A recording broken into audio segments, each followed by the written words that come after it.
Hello, everybody. This is Joshua Hatton with One Nation Under Whiskey podcast. I'm joined today, and I'm joined, as always, by my good friend, my business partner, my man with the master plan, my man with the good ideas. Surprisingly, it hurts me to say that almost.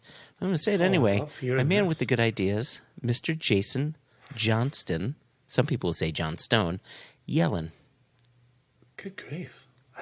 How does 2023 get better than the man with good ideas? You have set your ship a sail this year, Joshua. That is now a quotable. Well, you came to me, I don't know. When was it? November, December? I don't know what it is. But you came to me and you said, you know, people have been asking us for nearly 7 years now. All right. Could you do something on YouTube? Can you move this over to YouTube? And we thought, I remember having a conversation thinking, it seems counterintuitive to have a podcast on YouTube. Like, aren't podcasts audio only? And we fought it. And then you sold it to me, Jason. You sold it to me hard. Yeah, it's so interesting to me. You and I are official old men. And we try to do things like young men, but really we move back into the world of the old men. And my kids, not that my suggestion was we sell whiskey to kids. That would be very wrong for anybody in officialdom who's listening to this. We would be very against that. Mm-hmm. Mm-hmm. However, we also say hashtag please drink the whole bottle responsibly. So I feel like we are responsible entrepreneurs. Mm-hmm. But I see how much my kids love the YouTubes, and I know how much of an entertainment portal it is for them and people older than them who do drink, but who are maybe not our age, which is becoming advanced. And so I did. I started thinking about... We're still in our 40s, Jason. I mean, we're getting old, but we are still in our 40s. Dude, you're going to spend every day of 2023 saying this. Damn right. You're going down in a blaze of glory. I got 11 months left. Just give it to me. Just placate me, Jason. You're under 11 months, my friend. Jason, I said placate You're me. under 11 months. I meant to placate me. I've got a whopping 18 more months in my 40s. It's just going to keep going and going. Here, just while we're on this, you'll like this. All right. This connects to me talking about my kids as well. My 15-year-old All right. is now taller than me. And you will be very pleased to know that he pulls all the shit with me that I have spent the duration of our friendship pulling with you. Know what we call that? We call that comeuppance. We call that comeuppance, Jason. And it's so funny, right? He's only 6'3", right? Like only 6'3". He's only 6'3" at 15. Him pulling this shit, I'm like, dude, your uncle, his uncle Mumu, my brother Murray, has been 6'6" since he was 17 years old, right? I've had almost, he won't thank me for saying that.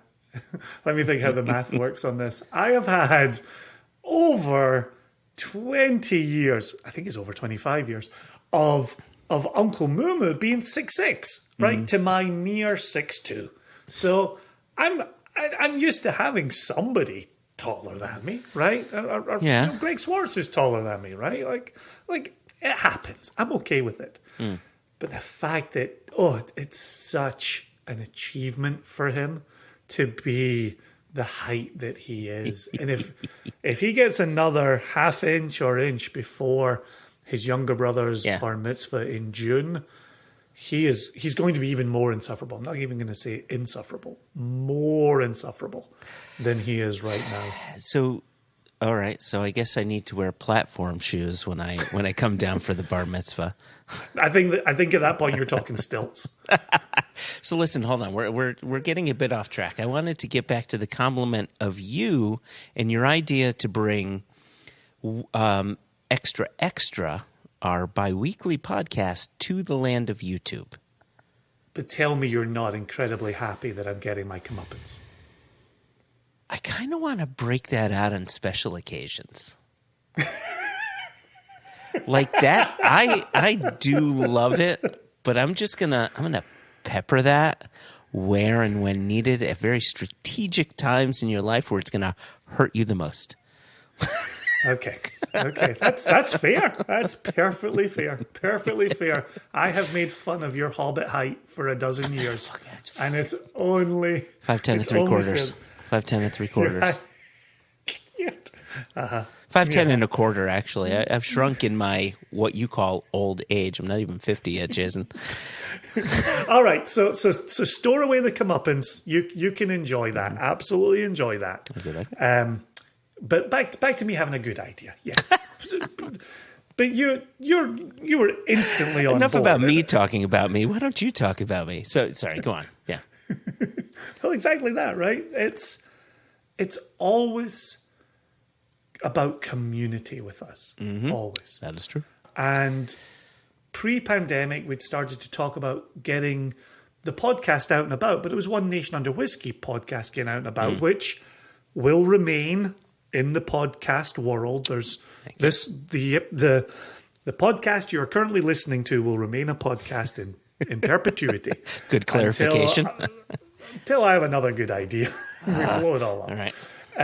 Right, we talked about going out and seeing the nation and having podcasts out in the wild, and we've done it a few times, and we've done it in Chicago, we've done it with Drammers, we've done it with Gene at Warehouse Liquors, we did it in New York with Drammers. I'm working Westland, on an incomplete right? Joshua Hatton list right now. Westland. The one that kicked it all off. That was the first one. That was a Did you mention the Jubilee with the swimmers? With the No, Great right, Isle of 'cause it was- Swimmers? Yeah. Because I was working on an incomplete Joshua Hatton list. Realized I was treading ground I did not want to be treading. So we've done it, right? Mm-hmm. We would like to get out, do it a bit more as the world continues to be the world that we currently find ourselves in. But extra going to the YouTubes would give us the opportunity to maybe do some live extras. Maybe, invite in the community, take questions in the moment. It seemed like it presented opportunities as also, we should maybe say this for the last time because, gosh, I feel like I've said this 1,000 times now. It also gave us a chance to add on to it as well and add in this element of new whiskey, fresh whiskey, you and I tasting and talking about whiskey. That seemed like an element we could add in as well. And I think that got us off to a great start in the first episode that dropped on January 18.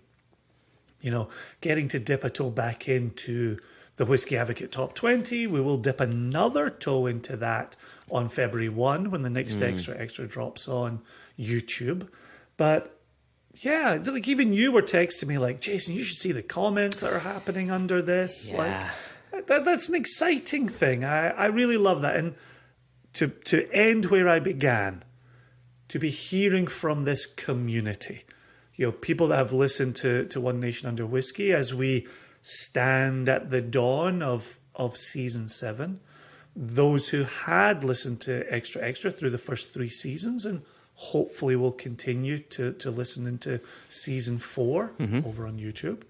And then also you and I working to make our YouTube channel a little stickier, right? Add other things. You and I have bandied back and forth some other ideas to put out there. If the community has said, hey, we'd love to see you on the YouTube, we have a duty to go there and entertain. I love your focus on community because receiving all of those comments on the day that this launched, I responded to everyone, so I've got to do a little math here. It looks like there was 16 or 17 different comments, right? That's the community communicating Lovely. with us and going lovely. back and forth. And yeah, for the most part, it's been complimentary. As you know, Jason, I gave you a tongue lashing about your audio on that video. But we're going to fix that. I am but an old man. You know, You are I old. actually teletyped my entire contribution, but you didn't want me to send that over, so via fax.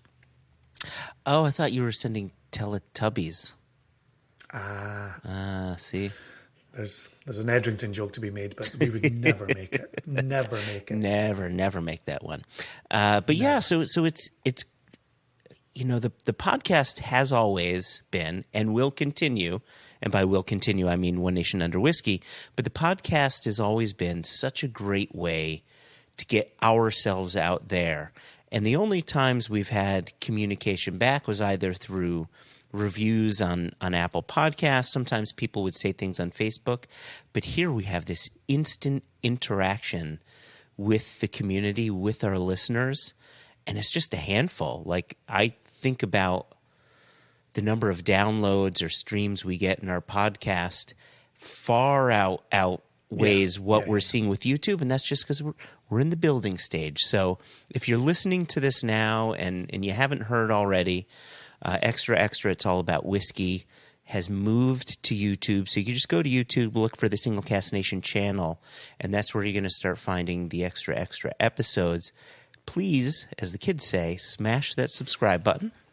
I keep asking you to stop saying that. Like, yes, it's imperative that people subscribe. Please stop saying smash the subscription button. That's what the kids say. What are the old? No, they're not. Is that no longer on fleek? That saying?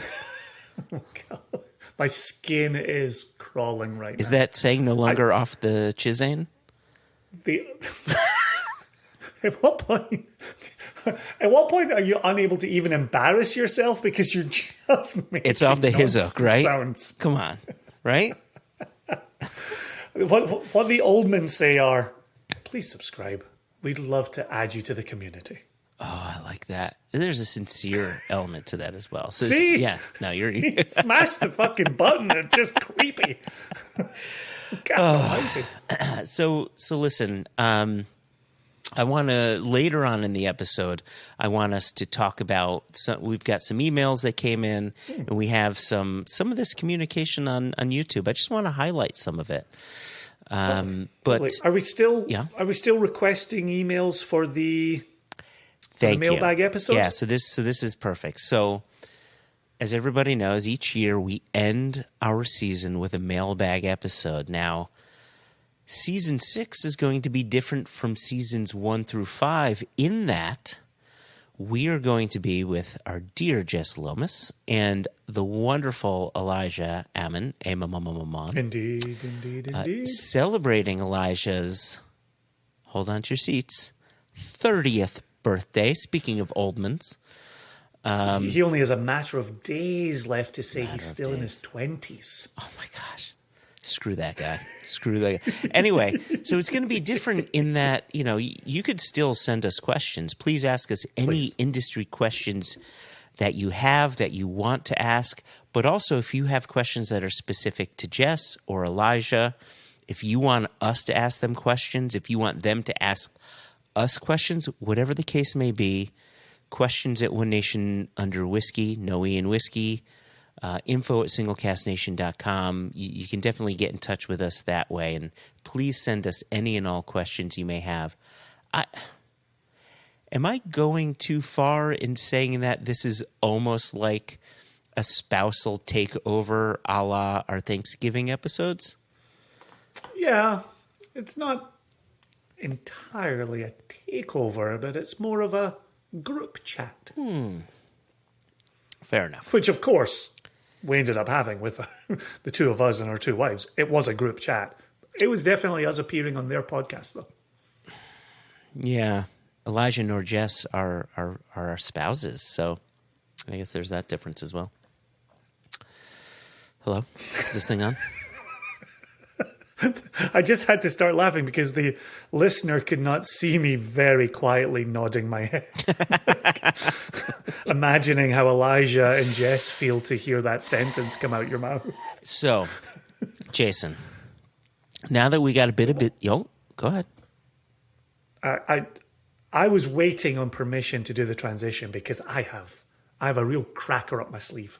Are you talking saltines? Are you talking the little chicken baskets? Like, what kind of crackers do we have? Oh, gosh, Cheez-Its. Ooh, Cheez-Its. Those are addicting. They're so good. Yeah. So salty. The extra Boy, do they roasted make you ones. drink. The extra roasted ones are great.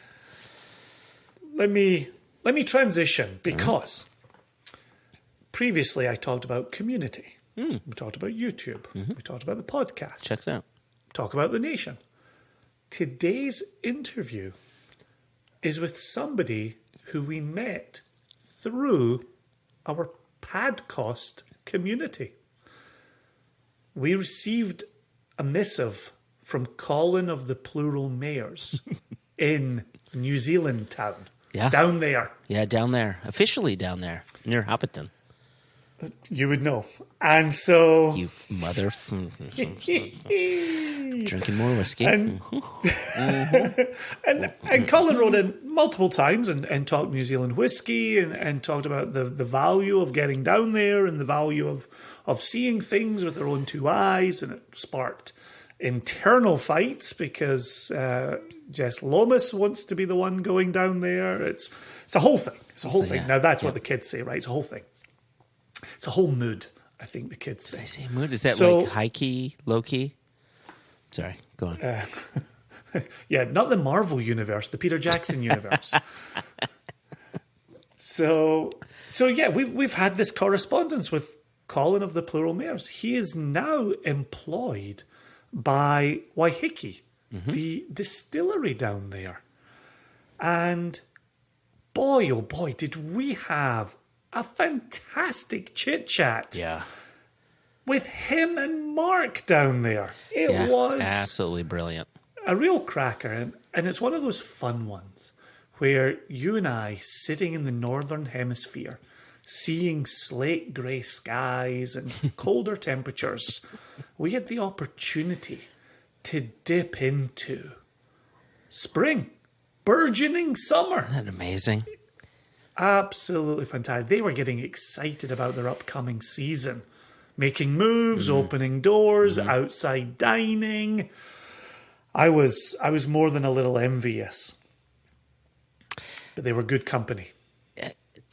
Am I right in saying that they officially live in the Upside Down? That sounds like a reference from a Netflix show that I don't watch.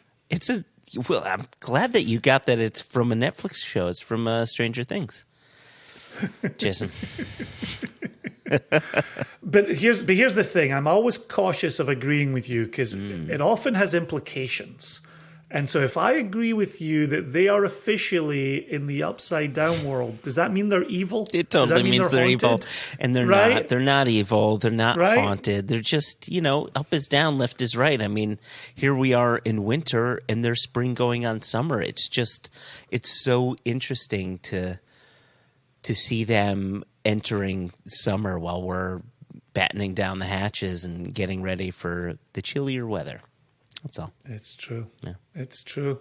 I do literally think about those in the Antipodes walking around upside down and building houses upside down. Like, I understand how gravity works. Yeah. Right? Yeah, Gravity is vital. Yeah. I was just to do a whole bunch of things. Yeah. But I've never been in the southern hemisphere. No, your body has to get used to it because it's gravity in reverse. Yeah. I don't trust it. Yeah, I don't It trust sounds it like a either. newfangled thing. It I is. think I would fall off the earth if I flew to the down there. Yeah, which edge do you fall off of? Listen, I'm not having a flat earth conversation. I'm just saying if you have to stand literally upside down, that seems problematic. Okay, let's be clear of two things. A, people in the southern hemisphere do not build things or stand or walk or run upside down. It's called centrifugal do. force. No, they don't, Jason. They are upside down. Oh my gosh, Jason. Look at how the globe works. There's a globe. We're here. They're there. It's centrifugal force. It's like a bucket of water. Just keep spinning around. and it Centrifugal stays. force would sling them out the way. Anyway, let's hand it over to our friends. Joshua has wandered into a part of physics that he missed that day at school. I don't know how to irrationalize myself out of this conversation. Let's go listen to what we actually did talk about. There you go. Now to Colin, to Mark, to you, to me.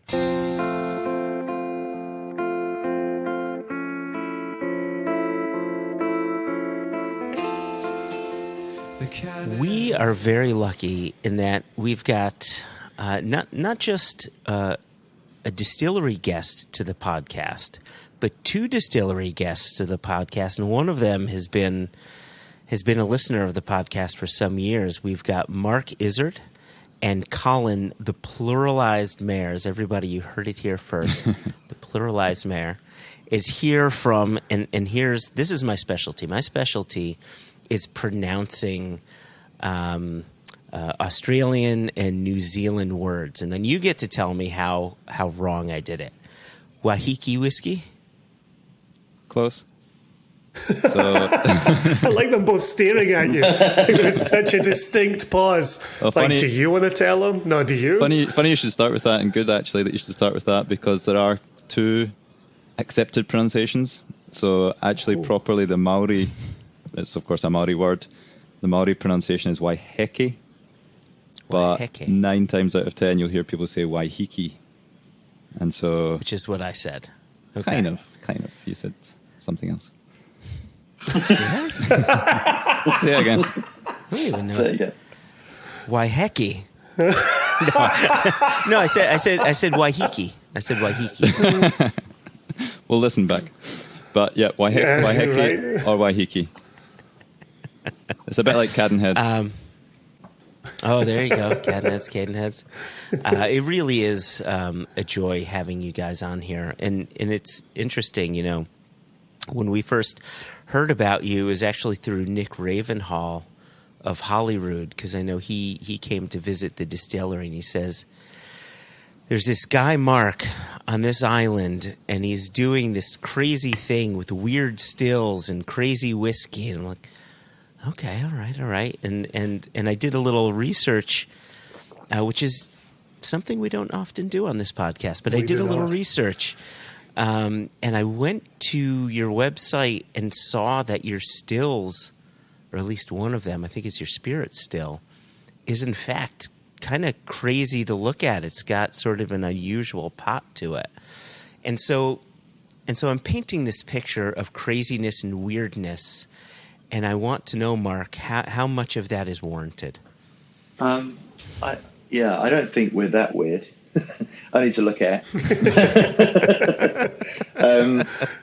I think some of it's warranted because we've kind of grown up in a little bit of a vacuum, and deliberately so in lots of ways, because we didn't want to become a facsimile of Scotland or Ireland or Japan or anywhere else. So we've kind of been a bit homegrown in that Kiwi tradition of doing it yourself and making it yourself.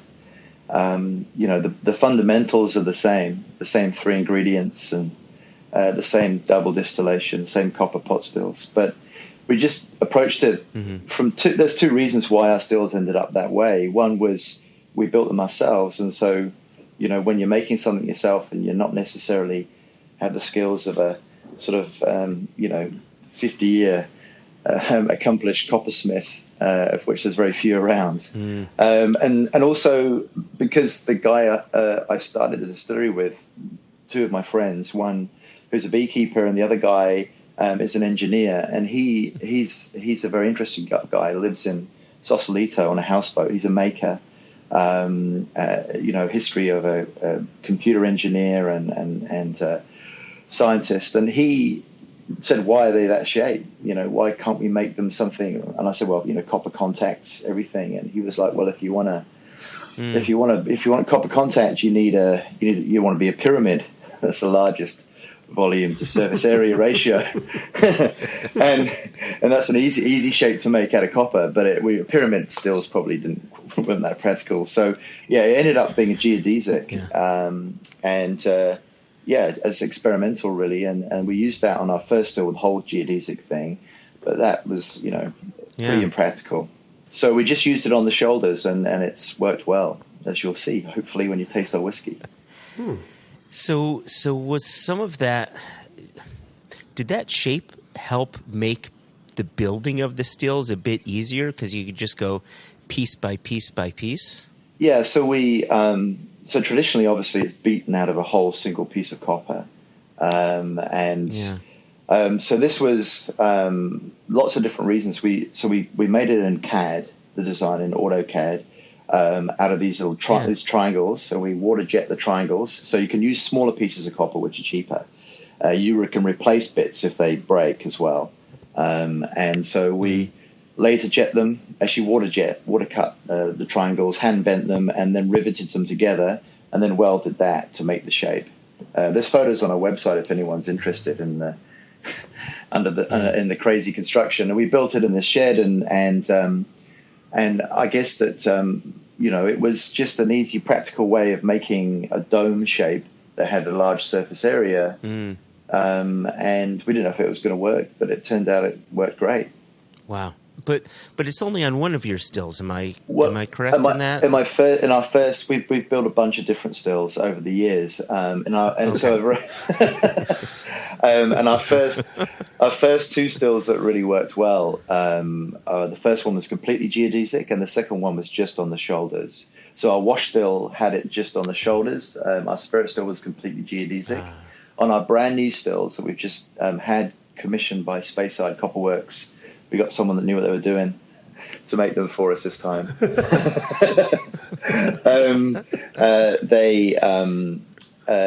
Gary Fraser, who's a true gentleman, and Derek as well, who's a genius at Speyside Copperworks. They were the only ones that would entertain the idea of doing this thing. So they embraced the madness, and we said, well, we want an onion-shaped still for minimum reflux because we're a peaty distillery, and we wanted a lot of those lovely peaty flavors to come over in a wash still, but we still wanted our maximum copper content in the spirit still. So we incorporated those, slightly different geometry, slightly different design, made a bunch of different prototype mules, and what Derek did, and finally came out with the design that you'll see on our website, which is the ones that have just been installed. I realize we came out of the gate in the geekiest part of the conversation, but I need to continue with this. So I'm curious here. So it's not going back to the other side of the gate ever. No, yeah, we're geeks, man. You're in the geek zone, I'm afraid. So why would geodesic is the word, correct? Well, I mean, I guess the geodesic's a term to describe a certain particular shape.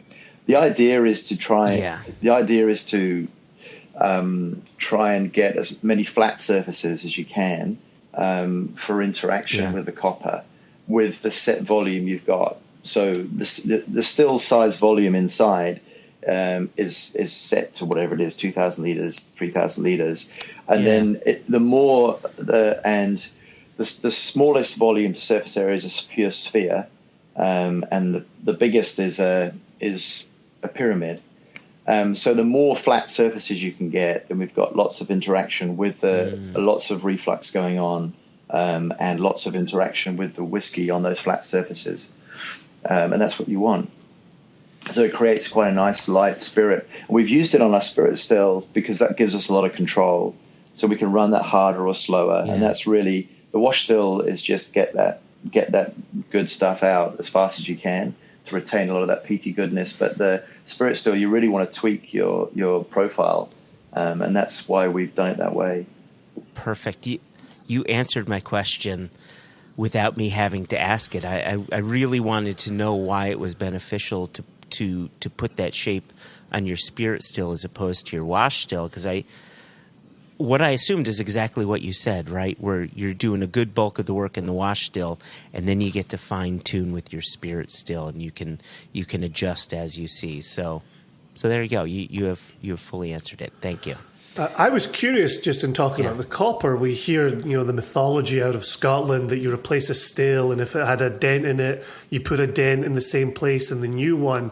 Here you are working through multiple designs and multiple designers. Any thoughts there about your your spirit that you've been building over a decade, and how that changes as you move design here? Yeah, I think that's the fun part of what we're doing, which is we're still getting the problem is, I guess, is that you get a whiskey you like, and the big question is how much does that whiskey change over the years, over the decades? Lagavulin 16, how much is it the same as it was 10 years ago? I don't know the answer to that question. I think that what we found is that this concept of putting little dings or hammer marks or stuff into a still, I'm not really sure that that's real, or how that works,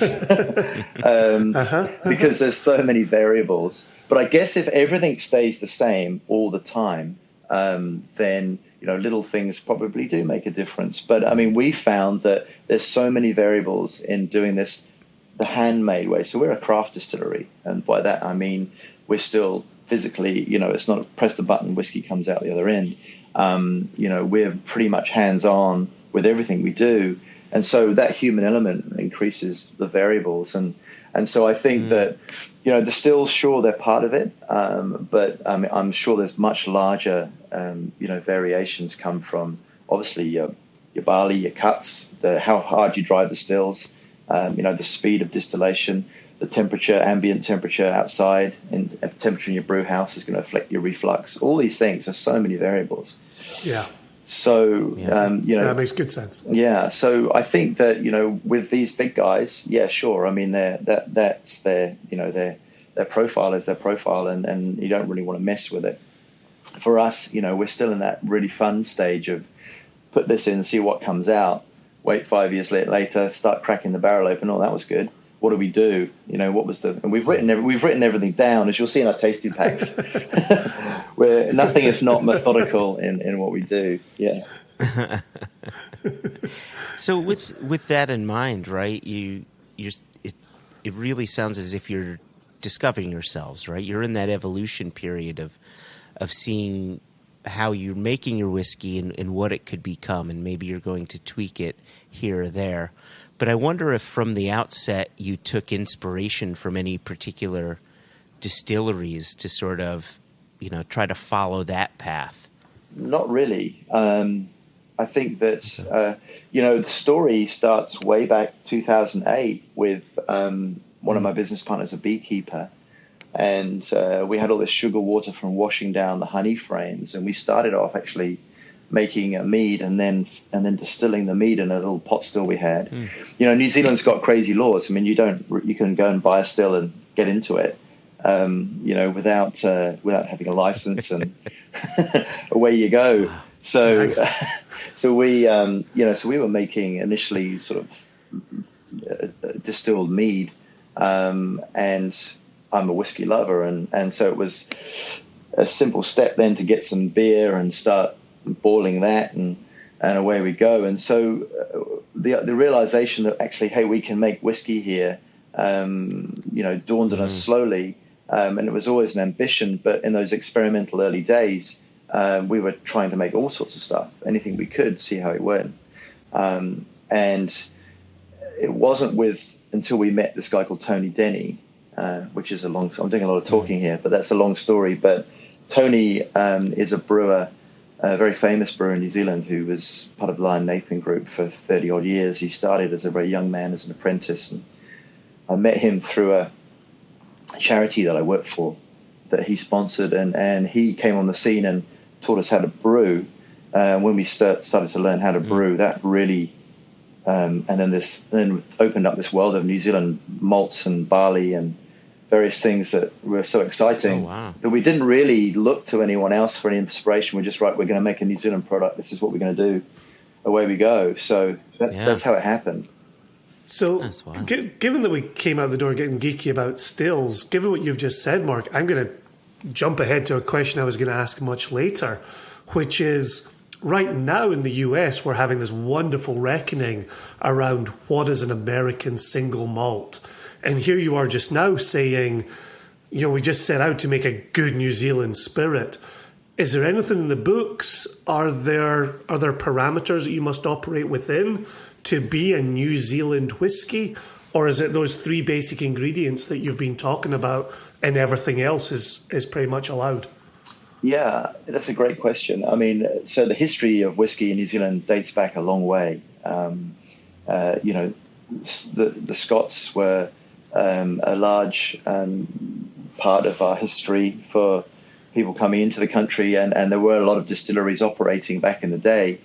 As far as and then that kind of reached a hiatus, and I think when Wilson's was sold, that was really the end of New Zealand large-scale whiskey production, and then things slowly started up in the 2000s again with little craft distillers like us.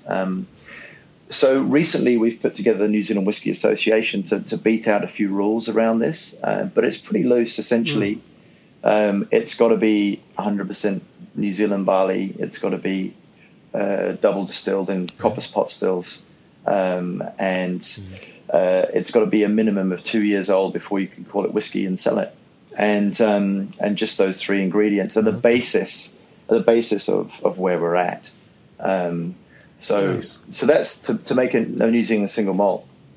And it has to be bottled in New Zealand as well. It does, yeah. I mean, I've got the full list of rules, but I won't bore you with them. But I mean, it's so there's like a guideline that's been set since, when was that agreed upon? Like 2020 or 2021, just quite recently. Yeah. And so that's from the DSA, so that's the Distilled Spirits Aotearoa being the Maori name for New Zealand. And then out of the DSA has now formed the New Zealand Whisky Association. And so they're kind of taking on that work, those guidelines that have been laid out, and anyone that's a member of DSA, of course, agrees to abide by those guidelines, but it's not a legal requirement. So there are other things being made in New Zealand that currently are called whisky and don't fit within those. But when that becomes law, which hopefully will be soon, then it's as enshrined in law as Scotch whisky regulations and any other country that has regulations. Nice.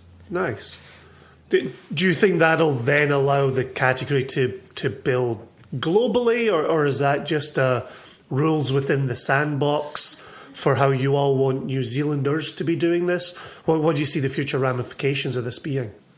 Well, I mean, I'm a founding member of the Whisky Association New Zealand, so we've got our reasons to do it, which is to protect the category, essentially. So, and what I mean by that is that we want to establish New Zealand whiskey as a thing that people say, oh, that's pretty good, that New Zealand whiskey. And to have that, it has to have a few things in our book, which is hopefully made of New Zealand products, just not a facsimile of Scottish whiskey. You know, we don't want to be Scottish still, Scottish barley, just made in New Zealand. But we also want to protect quality and integrity. That means that the brand of New Zealand whiskey is protected going forwards, make good product.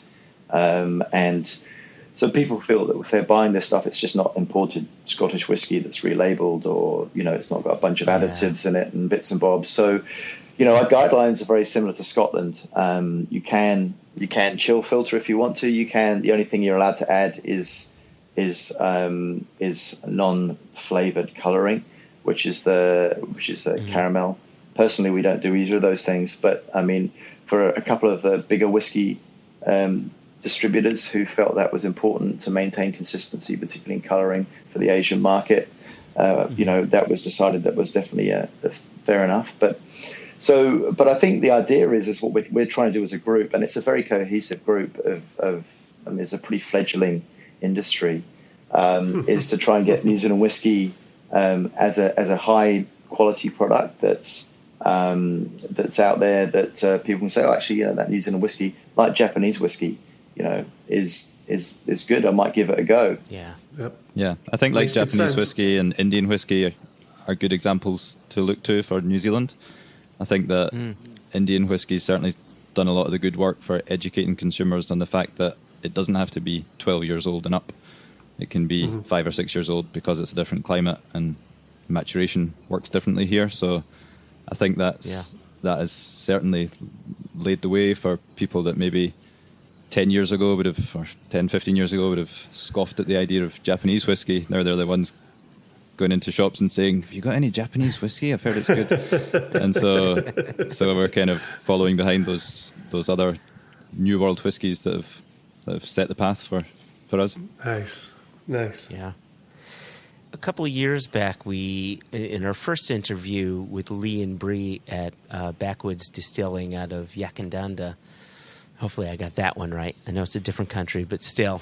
They talked about their climate, and there would be these massive shifts in temperature in the day where you're real cold in the morning, and then by the evening it's sweltering, and corks are bung corks are popping everywhere. Are you finding similar climate where you guys are?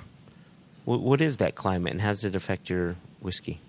Yeah, well, for the listeners who don't know, so we're on a little island in the Pacific, just outside of Auckland, which is the largest city in New Zealand. It's about 1.7 million on the city, and a 30-minute ferry ride takes you to Waiheke, and from there, there's about 10,000 residents on this island, and it's predominantly a wine-growing region, so it's pretty temperate, but it has a maritime climate with huge barometric pressure changes and temperature swings. You may have heard the song Four Seasons in One Day, and that's kind of, it's controversial what it was written about, whether it was New Zealand or Melbourne, but it's pretty similar sort of climate. I mean, things can get pretty hot and pretty cold pretty quickly. And so we do notice, and in summer, hot, but then you have these big thunderstorms rolling in, and like at the moment, it's very unstable weather. And so you do get these huge barometric pressure changes, and we've noticed our angel share can be crazy high. And that's we coined this phrase dog ears, which is our second tasting pack we just released, which is this idea that our whiskey ages pretty fast compared to some of the stuff that maybe is in a colder, more settled climate. We had a guy out from Singapore visiting recently, and I cracked the top of one of the barrels of this port finish that we've done, and I gave it a taste, and I said, "How old do you think that is?" And he was like, "Well, I don't know, it's pretty nice, maybe 10 or something." I said, "We made it like a year ago." It went in the barrel like in January or something, and so it's quite interesting. It's deceptive what happens, but our angel share is huge. The top of the barrel stack can be 30 odd degrees. And it varies from year to year, but it's not unheard of to get up to 10-15% loss in some of these barrels. We age them vertically, stack them vertically, fill the bung in the side and palletize them, stack them vertically, but to try and stop a little bit of the loss. But it's just crazy. So and that's in itself, is a bit that defines our category. I mean, it's something that's different about New Zealand whiskey, and probably Melbourne, Starwood. I mean, look at the success those guys have had. Melbourne's a similar sort of thing. Yep. So I think we're seeing quite a big shift in this is why we don't use age statement, even though some of our whiskey is quite old for New Zealand whiskey. So if it's 7, 8, 9, 10 years old, we tell you when we made it and when we bottled it, but the rest of it's up to you to decide what's going on. You have to be good at math. So the whiskeys that I have in here, we've got your Peter Newmark, your Moss, your Cirrus One, and the Bog Monster. You said there's whiskeys in there aged up to 7, 8 years old? Yeah, well, in this pack, is that? Not quite so old. The Bog Monster's the oldest one in this pack. I'm trying to remember. I don't even remember when we bottled that. When was that? So that's 7 years old, the Bog Monster. The peated, we actually started non-peated. So the Dog Ears, the second pack that's just released, that you'll be on its way to both of you very shortly, is some of our older whiskey, because we started off as a non-peated distillery because there was no New Zealand peated barley around when we started. But really, we love peat. We love New Zealand peat, and we can talk about that for hours. But I mean, it's I guess if there's one thing that represents our point of difference, and one thing that the rest of the world can't replicate, what did Dave Broom's new book, that sense of place, Colin was saying. Sense of place. Yeah. So it's, our own sense of place, our own Mark Renier's terroir or whatever. I mean, it's our own sense of place, which is our New Zealandness, that we thought would be the thing that really came out in this. And that's why we were so keen to put the New Zealand peat pack out. I mean, only 10% of our whiskey drinkers in New Zealand like peated whiskey, but I mean, we're a niche geek whiskey maker, and this is what we like, and so that's why we put it out. Since we're here, do you want to start telling us about New Zealand peat? It seems like the perfect moment. And which whiskey should I pour as you're talking about that? Well, the peat. Might as well start with the new make. Sorry, new Jason. make. Yeah. I mean, the new make. Okay. There we go. I think that the new make, it's one of those things that you don't maybe get to try terribly often, but it probably says more about a distillery than anything else, which is what your new make tastes like, and smells like, and the new make is Colin's probably best at describing the whiskies way better than me. He's much more eloquent, but I think that the DNA of us, as he really shows through in peated new make. But I'll tell you a little bit about New Zealand peat, and then maybe Colin can talk you through it, the whiskey. But it's New Zealand peat's different than the same as Isla peat's different than mainland Scottish peat. It's pretty lignin poor. A lot of our trees are resinous and they don't break down so well, and so the podocarp forests are big kauri trees, and a lot of the trees they stay around unbroken down for tens of thousands of years. People dig them up and make tables and stuff out of them. But our peat's different. The peat comes through differently. It tastes differently. It comes in on the back end. It's not as in your face. Even though there's 40 ppm in that new make phenolics like a Port Charlotte, but it's just a different beast, and that's what we love about it. Yeah. Oh my gosh, this is so drinkable. This is remarkable new make. It's there's some new makes. Excuse me. There's some new makes that you'll taste, and you say, "Oh, that's awful," but it's going to be good 12, 15, 20 years from now, and then some that are good, and some that are excellent. Jason, I hope. Is there a new make in the tasting pack he's going to be getting? Because he needs, as a new make junkie, he needs to try this. he'll be getting both. He'll be getting both the tasting packs. This is remarkable new make. Really well done. Okay. Do you sell your new make, or you just use it within the packs to kind of show what you're becoming, or show what happens within once the it meets wood? packs. We've got no intention to sell new make in anything bigger than these sample pack bottlings. We want to focus on releasing aged spirit, but it's to give a glimpse of what's there. And people have said to us, "I'll buy it in a bottle," but that's not what we're about. It's so funny, right? We're Waiheke whiskey, not Waiheke new make spirit. right, and that's the thing.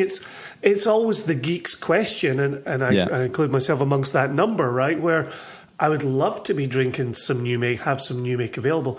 And it's so interesting because producers always say the same thing. We're not in the business of new make. New make is what we put in the cask. We're in the business of selling the mature stock. And it's just such an interesting kind of disconnect between geeks and producers. But I think even to have it available in a tasting format, I think is very kind and very generous. We don't necessarily need to be buying full bottles of new make, but no, I certainly would. And I think that's all. It really is nice. That's part of our transparency in sharing the story. Is here's the new make. This is what it is, and this gives you an idea of what hopefully the DNA or the thread that runs through all our whiskies is, and so that allows you that glimpse of Waiheke whiskey before it's whiskey. So given that Mark opened the door for you, Colin, how do you present the new make? How do you describe it? So I think the main thing that runs through our whiskies which perhaps you don't get as much on the nose as more so on the palate, is the salinity. So another thing that's perhaps an unexplained, but we're on an island. We're aging everything on the island. Is it coming off the sea? Who knows? And so it's got a salinity on the nose. I think it's got more cereal notes perhaps than fruit notes. The fruits are probably currants. There's kind of currants, maybe a little bit of blueberries perhaps, and some earthiness. So it's quite an earthy smoky whiskey spirit. I love. You haven't mentioned pear yet, and that's what I'm not necessarily finding on here is pear, which is usually quite pronounced in Scottish new make, but I'm not really finding it so much in this. Yeah. So yeah, I think on the palate you get that salinity or kind of sea spray, and quite a drying finish. So all our whiskies have quite a drying finish. It sounds terrific. I think I closed my browser, but I was looking at your webpage earlier, and I think I saw a description that was salinity and seaweed meets cigar smoke with a couple of toffees thrown in. and I have to say, you had me at salinity and seaweed. Right? Everything after that was a bonus, but salinity and seaweed sounded magnificent. There's a good bit of grain presence as well, though. It seems to be ticking a lot of boxes for a new make. That salinity, the seaweed, I love that. But there's a grain quality to it as well, which is really it's hard to ignore. Mm-hmm. Yeah, and I think on one of the tasting notes, it might be on the new pack on dog ears, we talked about wheat bix. Is that? That's a product in the US. Yeah, and I had to check my UK, New Zealand English to make sure we were using the right term for New Zealand, because in New Zealand it's wheat bix. In the UK it's wheat abix. Yeah. I don't know what it is in the US. Weetabix, same spelling as the Weetabix. UK, but only available in select stores. Okay. Certain pockets of America have it. Right, the British stores. Exactly. Same place you buy your double deckers. Yeah. So I think that graininess, maybe not so much on the peated because the peat, the smoke's covering over it a little bit, but I think more so on our non-peated new make, you get that wheat bix, that grain, that kind of wheat element or cereal element. Yeah. Very nice. I think I was just thinking maybe we can talk a bit about the maltsters. So we've used a few different maltsters, but the main one that we're working with now, correct me if I'm wrong, Mark, is with Gladfields. And so Doug and Gabby at Gladfields have been really, really great partners to work with, I think, to get the peated spirit or the peated malt more and more peatier. So they're constantly working at how they can up that peat level. Yeah, Doug's a genius with. Gladfields have made a real mark for themselves with New Zealand peated barley, and Doug and Gabby are an incredible success story. Really, sort of built the whole thing themselves. From scratch down the South Island in South Canterbury, including building a lot of the malt house themselves and the buildings and the kilns and bits and bobs by hand, and so they and Doug himself basically taught himself how to do peated malt. It's wet peated. It's not dry peated. A lot of these. We were over in Tassie recently, and a couple of guys are trying to peat post malted barley. But I think Doug's doing it right, and it really shows in the new make the quality of the spirit. But you're trying to compare always. The problem with this stuff is you're always trying to compare it to something which is your peated stuff from Scotland. And I think that we're really happy with where our new make's at now. It's gone through a lot of different iterations, but it's how it interacts with the wood that's really fascinating, and what elements come out with the barrels. And we're still learning all this stuff, So we talked about port barrel before. You wait till that comes online, we had to make the port first because we couldn't get any port barrels. So Paddy, who's our distiller, is also a winemaker for Mudbrick, a very famous winery on the island. So, to get port barrels, we had to make port. So we made port for the winery for them first and left it in there for a couple of years, and then took the port out, and then we put the peated whiskey in the barrels that we've made because, again, a big part of our story is sustainability. And again, we could go on about that for a long time, but, shipping, everything we're trying to touch, we've tried to do locally, including learning how to recouper wine barrels and use this fantastic resource that we've got here on site. So pretty much the only barrels we've bought in have been our bourbons and a couple of sherry barrels, and even those we got from Australia rather than from Spain. And everything else we've made ourselves. We've done our own STRs, we've done our own port, we've done our own wine barrel finishes, and that's just using what's around and what's local. And so, yeah, it's a well, as you'll see as we work through the pack, it's a bit of a mixed bag, but it's we've done everything with purpose to try and see. It's just been so much fun. Just take this stuff and stick it in a barrel and see what happens. Yeah. I was going to say actually on the wood there that I don't think I've seen a website be more transparent on the wood policy and even the dechar, rechar. There's the photo that you show of a red wine cask where you're saying, like, look, this wine went in like a millimeter or two. Like, there's still so much use from this barrel. And for all of our listeners, it's well worth going to your website and looking over those photos. I thought that was really well done. Yeah, thanks. So again, how much of it is, we'd be lying if we said, this is, we had barrels around and they're discarded essentially. They once they've had that superficial extraction out of them, they're done. And there's no cooperage on the island, and so it's really knock the heads off and get to it with an angle grinder. And now we have a spoke shave, but it was an angle grinder back in those days. Take all the stuff off, get the blowtorch out. Okay, how long are we going to char this for? Level 1, level 2, level 3, and then just do 3 barrels. And this is literally what we've done. We took 3 wine barrels the same. We charred them for different periods of time, stuck the same new make in them. And because we age so fast, within 2 years, you can tell where it's going in what direction. So it's been an experimental, fun time. But because that would cost us nothing, really. They give away these barrels. They're $100, for a barrel. So and they're good quality, beautiful American oak, French oak barrels, and they're like new. Just that little bit of massaging is all you need. And there's we're not shipping them halfway around the world. They're just right there. Put them on the back of the truck and bring them over.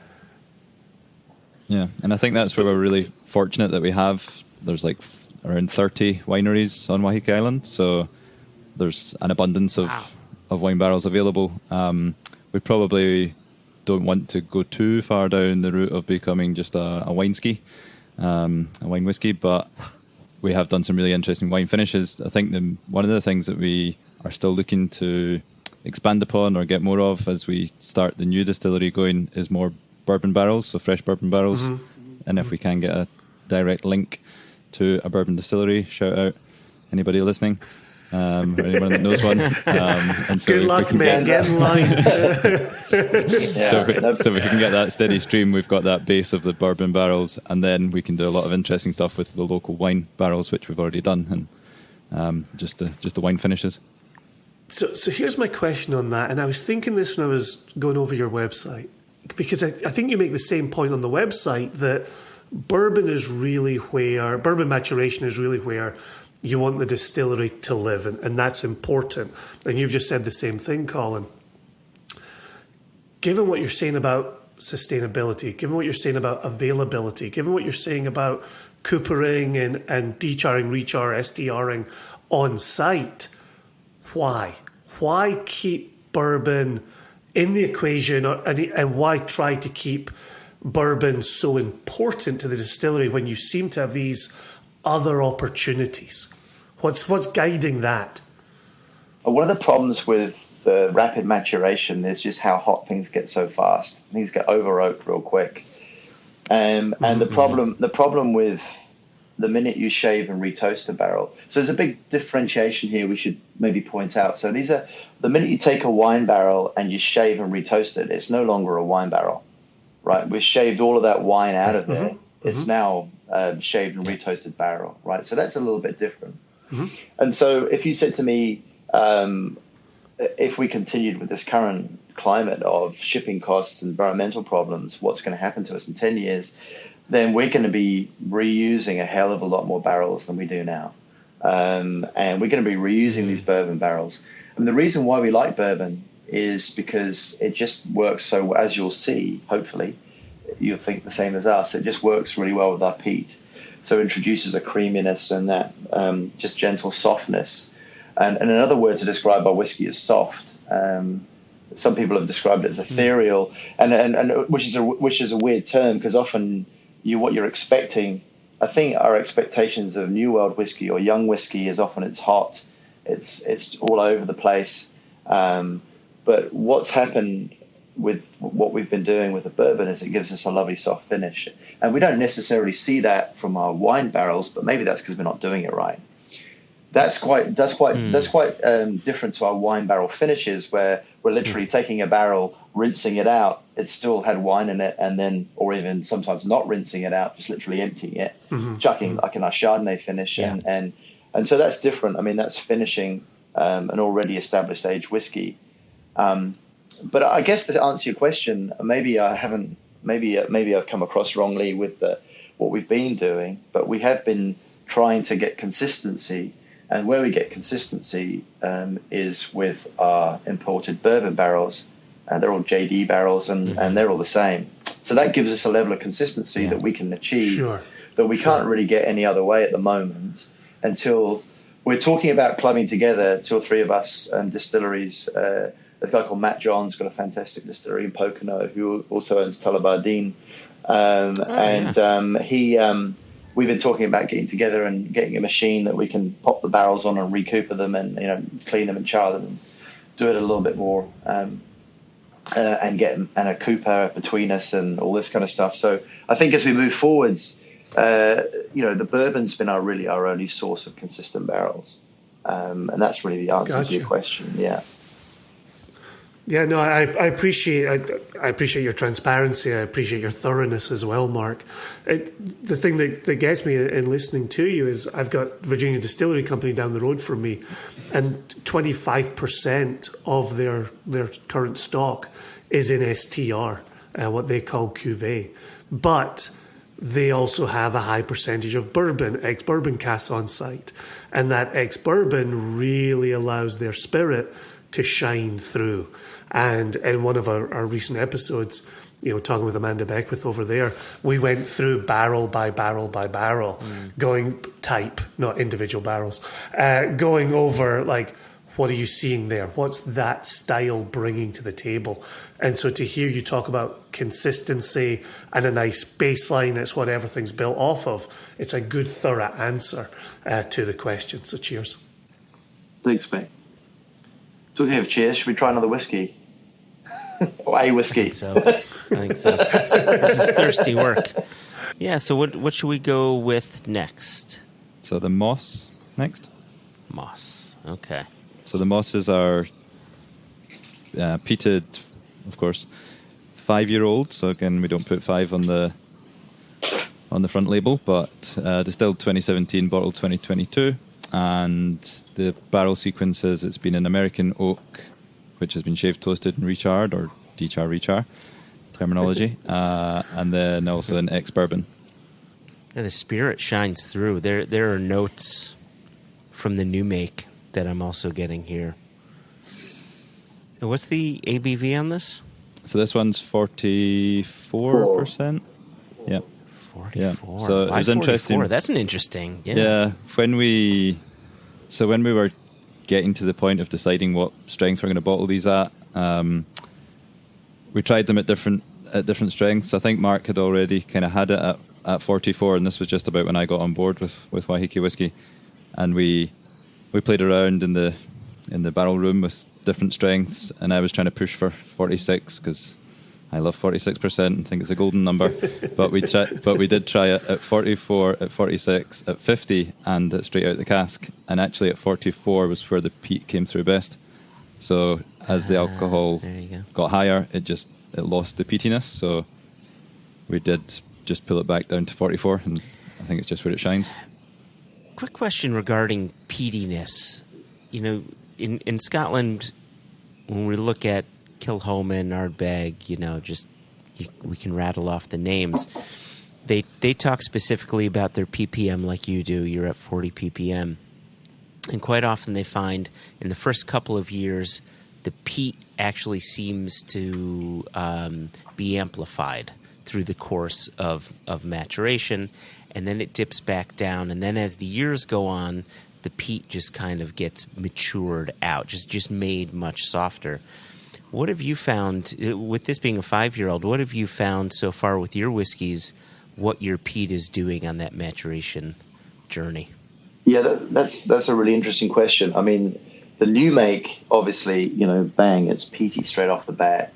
As I was saying about that Singaporean guy, by about the end of a year, you could, in the port barrels in particular, it's got beautiful color already. It's blood red almost. And it just tastes fantastic. Yeah. When is the right time to release these whiskies? Is probably more the question. And you can release them at different times and it's a different thing. Is it better at 10 years? It's different. Some people would say, it's better. We find definitely the peat is absolutely right. So the peat's really full on. It mellows out with interactions with the wood. The tannins start to come out and the peat takes a back seat. But for us, what's interesting is that high ABV, it's whether it's a spirit forward drink or a wood forward drink, and the higher ABVs definitely masks the peat, and the peat's better at lower ABV. And if you put a drop of water in the new maker and the peat comes out even more. But over time, the peat mellows. And so for us, almost getting some of this peat out at 3 years would give us a much more peaty whiskey, which is kind of where we've been driving towards a bit more peat, bit more peat, bit more peat. But then, we've had opportunity to test this in our bar. So we've got a bar called the Heki with on the island. It's a restaurant bar with a local brewery, and the sherry finish is the most popular, but the moss is a very popular drink behind the bar. Because I think the peat heads do seek us out, but most people aren't looking for that level of peatiness.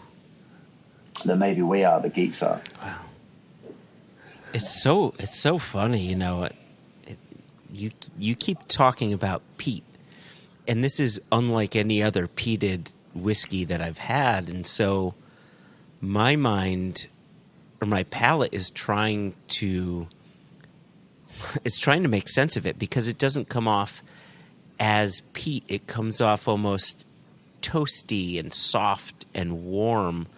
And then earthy, but there's not necessarily. It doesn't resemble Islay in any way, shape, or form. Yeah, I would say that. So often people talk about the difference between like Islay peat and Highland peat, and Islay peat being more iodine, and Highland peat being more sweeter, or maybe a bit citric. And I think that Waiheke whiskies, or sorry, I should say New Zealand peat, sits to the other side of Highland peat, so it's not next to Islay peat. It's over the other side of Highland peat, I would say. So it's more on that sweet side of the spectrum. Yeah, there's a beautiful, bright, citrusy finish at the end. I wouldn't even call it citrusy, but there's a brightness at the end, almost like a confectioner's sugar, just sort of pops with a brightness and then fades out. This is really lovely. One of the main notes I get always on the nose on this one is like licorice. The It's quite like a dark licorice note. I hosted a tasting with this, and there was one guy that was just perplexed at saying, how do you get that flavour of Irish moss in there? And I was saying, what's Irish moss? And I don't know if that's a thing in the US or not, but it was something that I hadn't come across yet. I've been in New Zealand for 7 years, but I hadn't come across Irish moss, which is like cough drops that you get at the pharmacy. And so they've got a bit of I think like a licoricey kind of menthol perhaps flavour to them. And so this guy was just completely confused at how we actually get the taste of Irish moss cough drops into the whiskey. Is Irish moss as intense as Fisherman's Friend? Do you have Fisherman's Friend down by you? Yeah, we do. Yeah, we do. Yeah.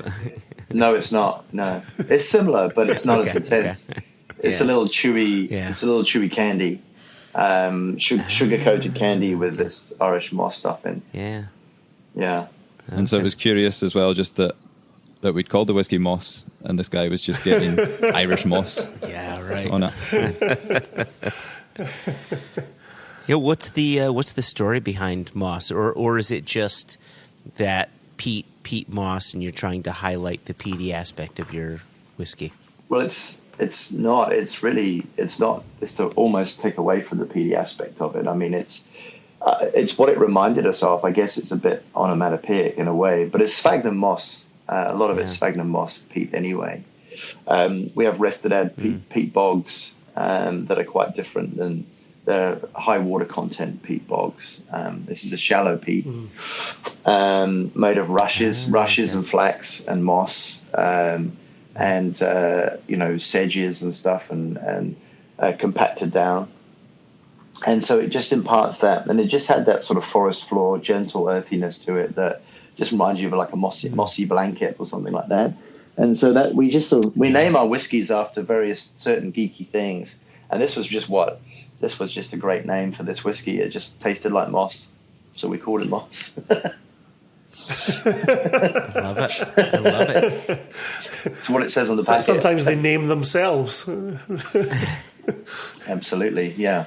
What else is in your peat? So you've got flax, sphagnum moss. Do you ever find eucalyptus showing up in your peat? Oh wow. Yeah, eucalypts and these podocarps, eucalypts.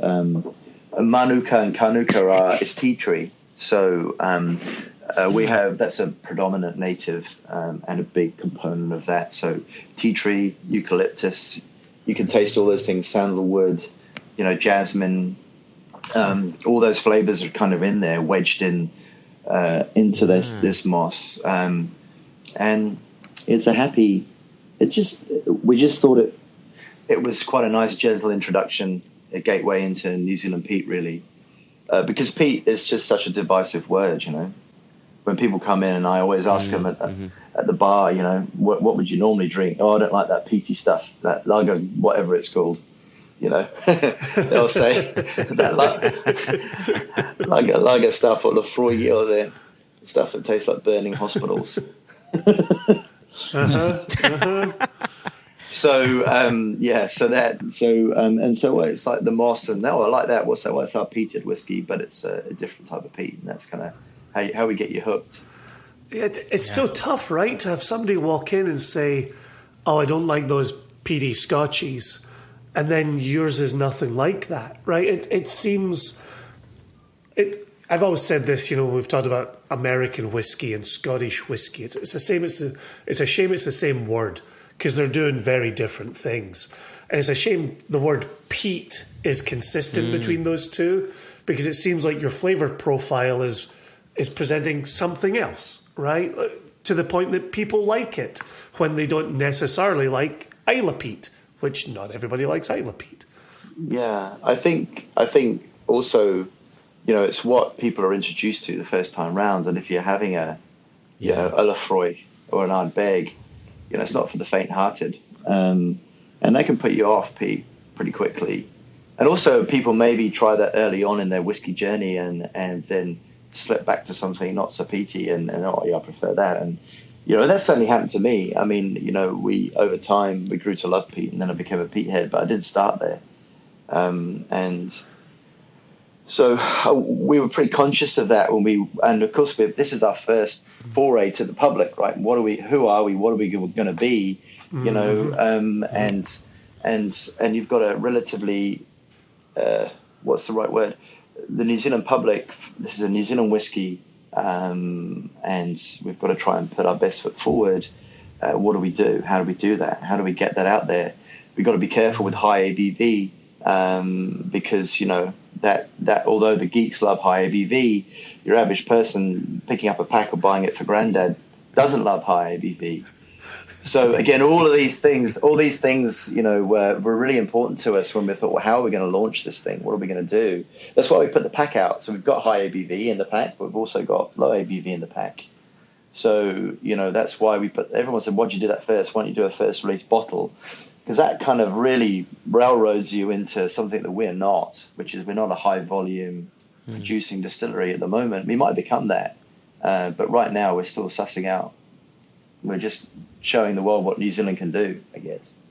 I love that idea from you as well. As you were talking earlier, we had something very similar, not being producers, but when we put out our Kilchoman 4-year-old in our first 3 bottles, and people said, this is fantastic. Can you imagine what it'd be like at 8 or 10 or 12? And we said the same as you, Mark, which was it would be different, right? It wouldn't be this version of it, but aren't you loving that version of it? And they would say, 4 seems a bit young, or it seems a little bit raw. It's like, you loved it a second ago, right? And so for you as both a geek and a producer, in listening to you, you seem to be striking that balance where you are trying to say, look, we could put this cask into this bottle tomorrow and it'll be an example of that cask tomorrow. Or we could sit on it for 2 more years and put that into bottle. Do you have moments where I'm trying to ask this the right way, but where you're kind of not quite second guessing yourself, but everything seems possible at once? And do you then sometimes have paralysis from that, just kind of general excitement? Oh, I think that probably that defines us. That's not a question. That's who we are. Yeah, I mean, we didn't have a brand we only just got a brand like last year, because there were so many iterations of who Waiheke Whisky was and what the name was, and you know, so I guess the brand. You entered it into spirits competitions under. Was it Izzard first? Yeah, just one? under my name. It was entered as? Yeah, just under Izzard. Oh, wow.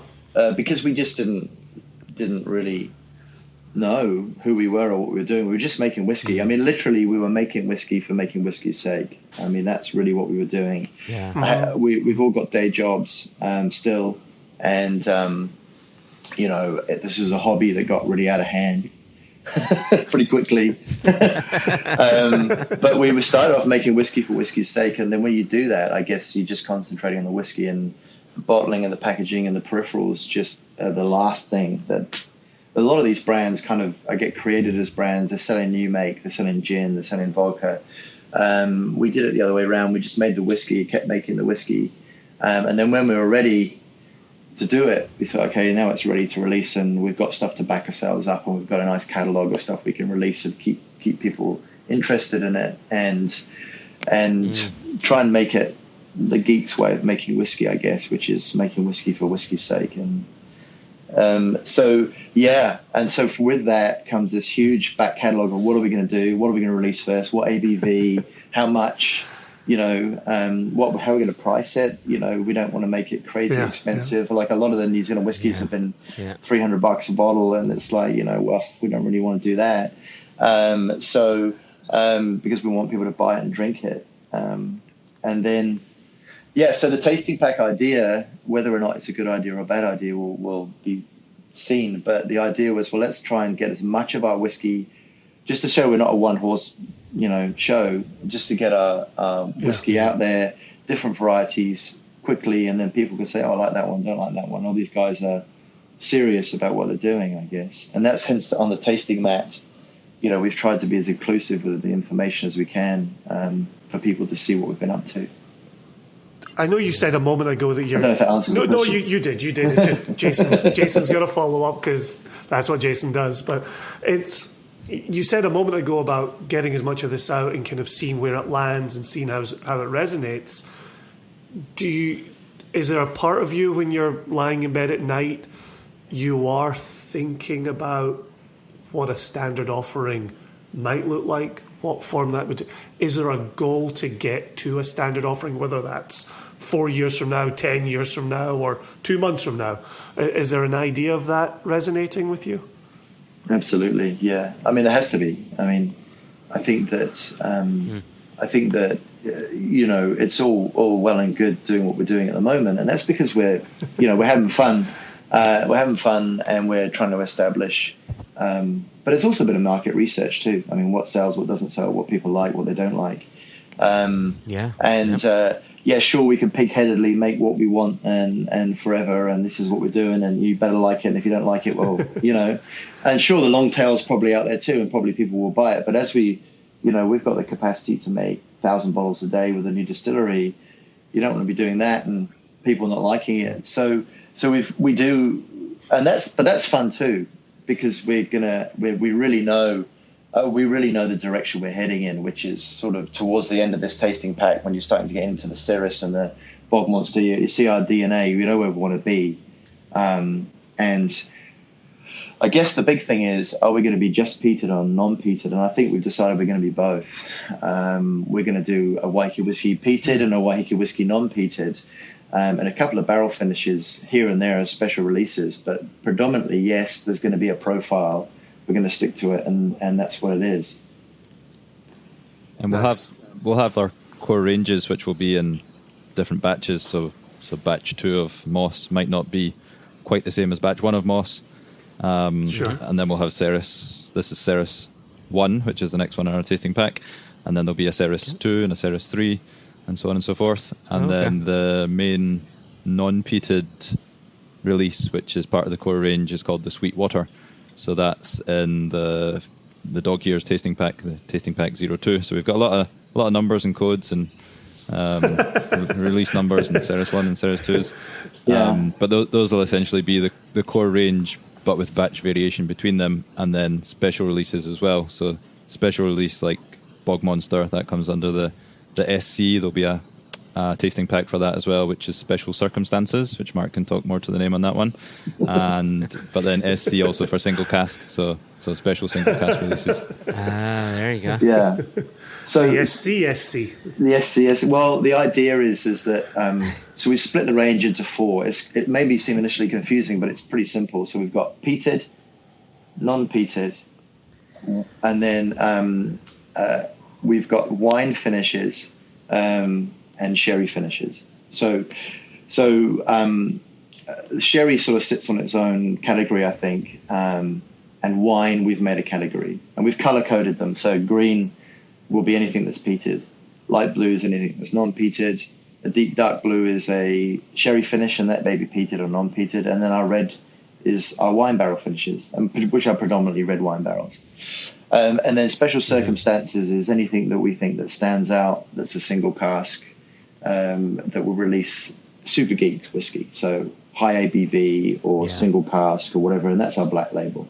So we split it into sort of, that's the idea moving forwards, and we'd like to continue with that if we can, because I think that there's something for everybody there, and we're never going to be we're never going to be the super high volume that warrants that single product, but Sure. hopefully we can get enough of a following that people say, I quite like that sherry finish PT one, the Series 1 or the Series 2. And I think with different releases also it's part of the story, and it's an opportunity for people to compare them and say batch 1 compared to batch 2 to batch 3 of Moss, and potentially do a tasting with a vertical lineup of different batches of Moss. Yeah. Yep. If geeks can do it with our big 10, they can do it with anything, right? Anything.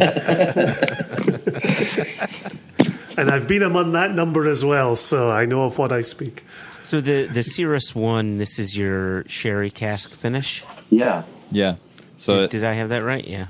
Yeah, so we actually use, as Mark mentioned before, casks that came from Australia. So in Australia, a number of years ago, they stopped using the term sherry. It's in any official documentation, but it's still widely used because that's what people know it as. But the term in Australia is Apera, so APERA. Yeah, sure. So Apera just means Australian sherry. So it's Pedro Jimenez is the grape, and so it's been in American oak and then finished in PX. Yeah, it's got a great nose to it. And the name behind this one, Ceres, spell check doesn't like it and always wants to change it to series, but it's spelled Ceris, and so that's from the Arabic name for sherry, or Jerez. So that's back to the origins of Sherish. There you go. Yeah, Sherish, yeah. That's great. Yeah, it's... before you were mentioning the cask that it was in, I got raisins, like golden raisins on the nose, and that's right there. So that makes sense. Yeah. And this one's at 42% rather than 44%. Mm-hmm. Okay, so now we need to know. 42%. What was behind that one again, Mark? I forget. Oh, I mean, this is our crowd pleaser, really. We needed a crowd pleasing whiskey, and the sherry bombs are, I guess, how do I put it? I mean, if we're putting out a geeks whiskey, I don't just necessarily think the sherry is for me the true. I think the sherry barrel maybe masks a bit of what's going on, and so in my perverted brain, I think of, well, let's make if this is the sherry finish, it's not necessarily our true DNA. It's not necessarily the true representation of our peated whiskey. This is a whiskey we've made that people are like sherried whiskies that might like, and it just drank really nicely at 42, and we just wanted something in the pack that was really approachable, that was just nice and easy to drink, and you know, you might gift this to somebody that wasn't necessarily into really heavy whiskies, and maybe your dad would like this one. And so the idea behind this one, and in our non-peated range, the Sweetwater too, this is really the most approachable whiskey that we've made as far as the peated range goes. So it's that real peat introduction with the sherry sweetness, and an approachable ABV that's sensible drinking, that's easy drinking, that's something that people just might like. And that was the idea behind it. Ceres 2 and Ceres 3 is up at 50% and is a PT sucker. But you know, let's introduce that one later down the track when we've got people calm down a bit and say, okay, well, I quite like that. I mean, sure, we risk alienating a few of the geeks, but then, you know, we do have that. You know, the idea is that, you know, we explain what we're doing and why we're doing it, and in our special circumstances range, we're releasing a whiskey called Cantankerous, which is a muscat finish, which is up at 48%, which is, you know, a really hardcore sherry style whiskey that will satisfy people, I think. So the idea is that we kind of, I guess we're being what you said before. We're touching our base. We're covering all our bases. You know, we're trying to gently bring people into the fold of this is what we can do, this is what we can make, and what do you like, and let us know, and this is what we like. Does that make sense? But I also think, given what you'd said earlier about not chill filtering and not colouring, so that means your 42% is neither of those two things, correct? Correct. So how is that not appealing to a geek, right? Like, I think for us as geeks, I think we get scared by the 42 because, well, now we know it's been chill filtered and it's being coloured. For you to come along and say, listen, dude or dudette, right? This is 42%. We haven't touched it. We've brought it down to 42. Give it a try. Yeah. I think that sounds exciting. That sounds interesting. And then it's your transparency that's carrying the geeks. It doesn't have to be high octane liquid. It doesn't have to be, you know, the biggest sherry in the world. I think there's a way you're presenting yourself in a way that continues to be appealing to geeks. And I love what I'm hearing. And that's one of the things that actually I realised when I took some or heaps of Waiheke whiskey over to Scotland when I was over in August and just pouring it for different people and friends. And I know. We're so close. Yeah, I know. Yeah, you were there just after, I think. Yeah. Just before and just after. Just before and just after, yeah. So I caught up with Jess when I was there and caught up with other whiskey friends. And one comment that I picked up on that somebody said was that they immediately just looked at the ABV and assumed it would be non-chill filtered. Oh, sorry, assumed it would be chill filtered. So that is something that obviously we need to educate on and talk about. But it's something that I've not yet noticed if anything happens to it when it gets to cold temperatures. Have you noticed anything, Mark? If it gets any haze or? Well, this is. I think it filled up pretty well. I mean, if you want to get super geeky, filtration, and we can sit down and talk for a day on filtration, and there's lots of ways of doing it. A non-chill filter that are simple filtration, and you just have to look to the wine industry, or you can look to other places. One of the beautiful things about your first question was, by not having inspiration from anyone, means, and being away from everybody, just means that you just get on with it and just try things. And we haven't been doing. We don't have access to all the gear and the stuff that you have over there, and we just make do with what we've got. And so and there's a big wine industry, and they don't chill filter stuff, and so we did lots of different filtration trials, and in the end we found that the less we filtered it, the better it tasted. And really all we needed to do all we really needed to do was to get the bits out of it, bits of wood and bugs and twigs and stuff like that. And then once we got those out of it, and just put it through a polishing filter, I mean, that's all we needed to do. And for people to understand that, sure, if you put ice in it might go a bit cloudy, well, so what? So that's really kind of exactly, yeah, exactly, yeah. So that's where we ended up with it, and we were just determined to put it out where we wanted to, and so Cirrus 1 came out at 42. No, that's cracking though, and Josh and I have talked this before on the podcast, and we were drinking with James Saxon of Compass Box in London, and the Spaniard was on the shelf, and it was 43%. And we'd have a conversation with James, like 43, like what if you just done 46? And he said, but it tasted better at 43. And so there's that part to it of, I think as geeks, we need to be careful of falling into the types of patterns and traps that we accuse, the more mainstream drinker of falling into. Like we need to be careful how we talk and think and present ourselves. And I think we need to be alert and listen to producers coming along saying, look, don't walk away just because it says 42. Like hang around for 30 more seconds and listen. And I think there's something valuable to be learned there. And then the fact that the punchline to that is it tasted better there. Like that's what geeks want to hear. That's what we all want to hear is you spent time thinking about it and it tasted good, and now we've presented it to you. Like, let's not overcomplicate things.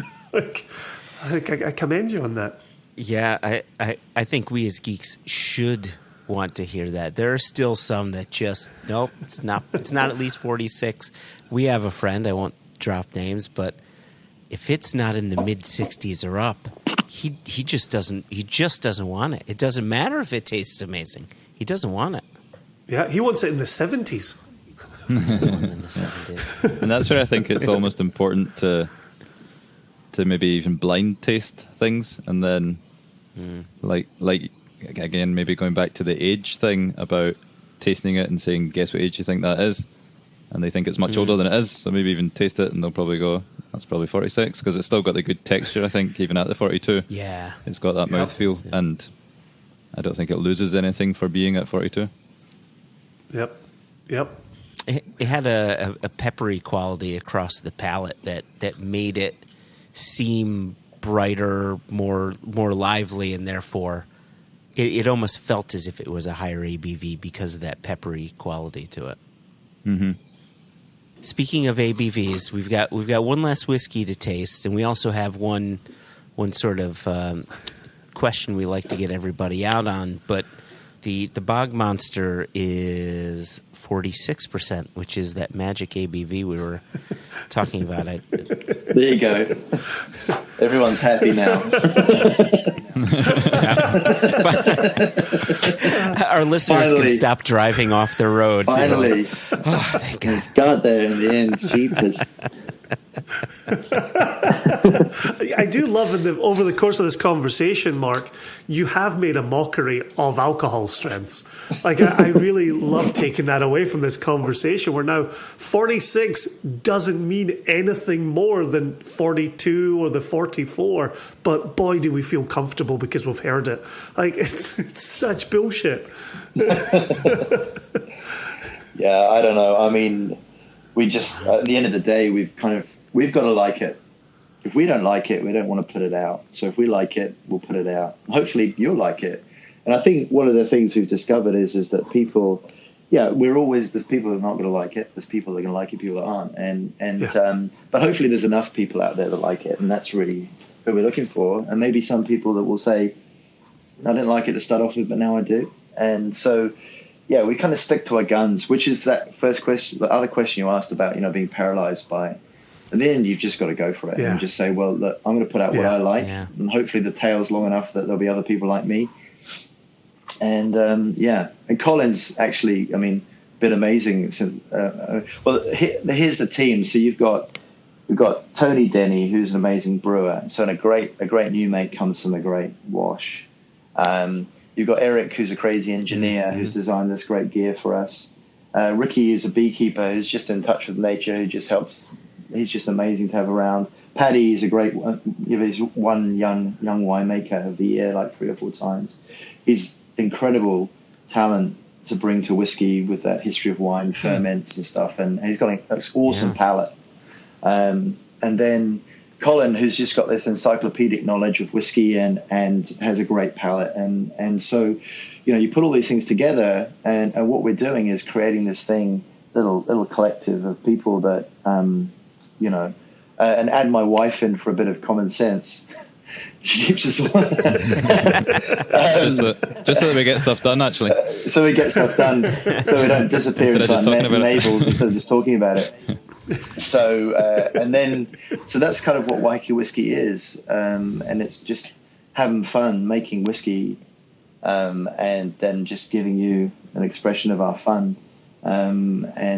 which is hopefully it reflects in kind of what you drink. Mm-hmm. Bog Monster. I want to hear Colin describe this before I give out my notes, because I have some very specific notes here, and I'm curious if I'm right. I'm curious if our palates align.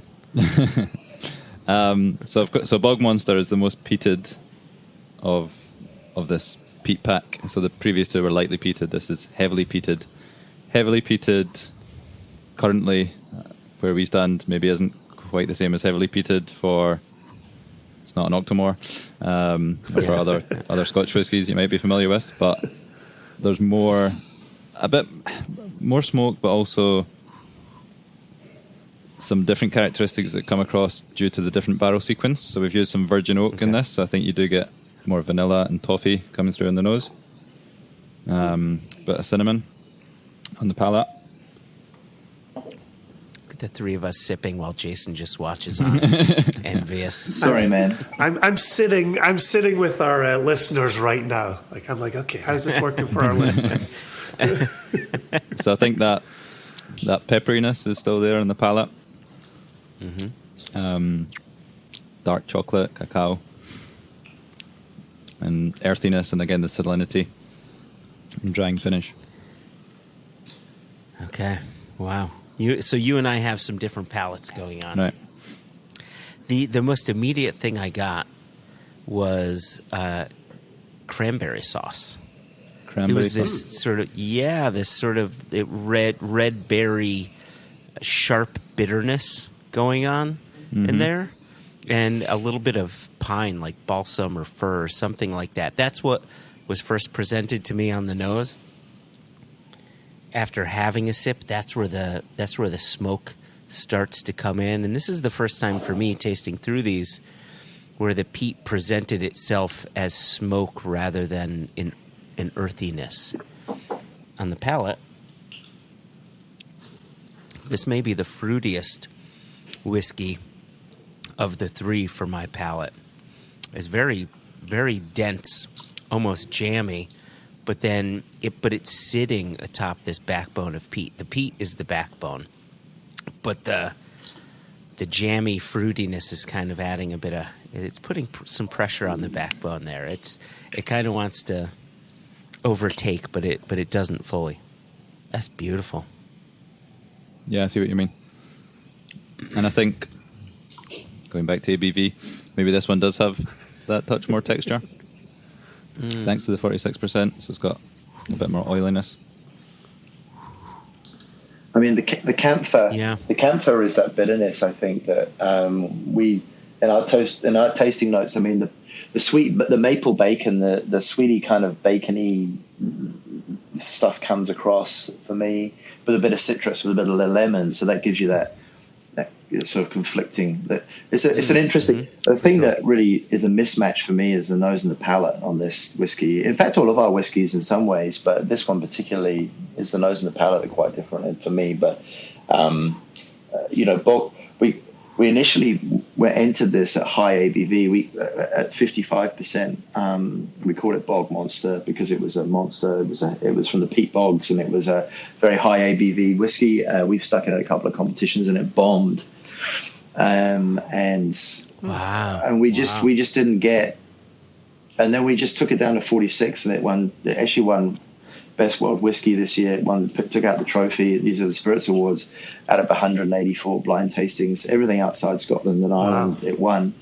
And it just goes to show, I think, the ABV and where it sits. And we just wanted to put a really heavy ABV whiskey out there. And it taught us a lesson, which is, I think in these blind tastings too, ABV isn't everything. And so we pulled it back to 46, and all of a sudden it started winning goals. It's pretty much won a medal in everything we put it in. So that was a good lesson to us. And I think, a couple of distilleries in New Zealand have released their whiskies at high ABV, which is a really brave move, really high ABV. It costs more, smaller bottle. It's expensive to put out. You're really trying to educate people. You're trying to educate people about high ABV, and sure, you hit the geek market, but you switch a lot of people off. And so, we just didn't want to switch people off initially. But, as we go through our packs and in special circumstances, you're going to get some 10-year-old whiskey in there that's up at the 50s. Cantankerous is 48. This is 46. So we will gently release, when we think we're ready for it, we'll gently release those ones that we think drink better at those higher ABVs. But Bog Monster settled at 46. They're all drinkers.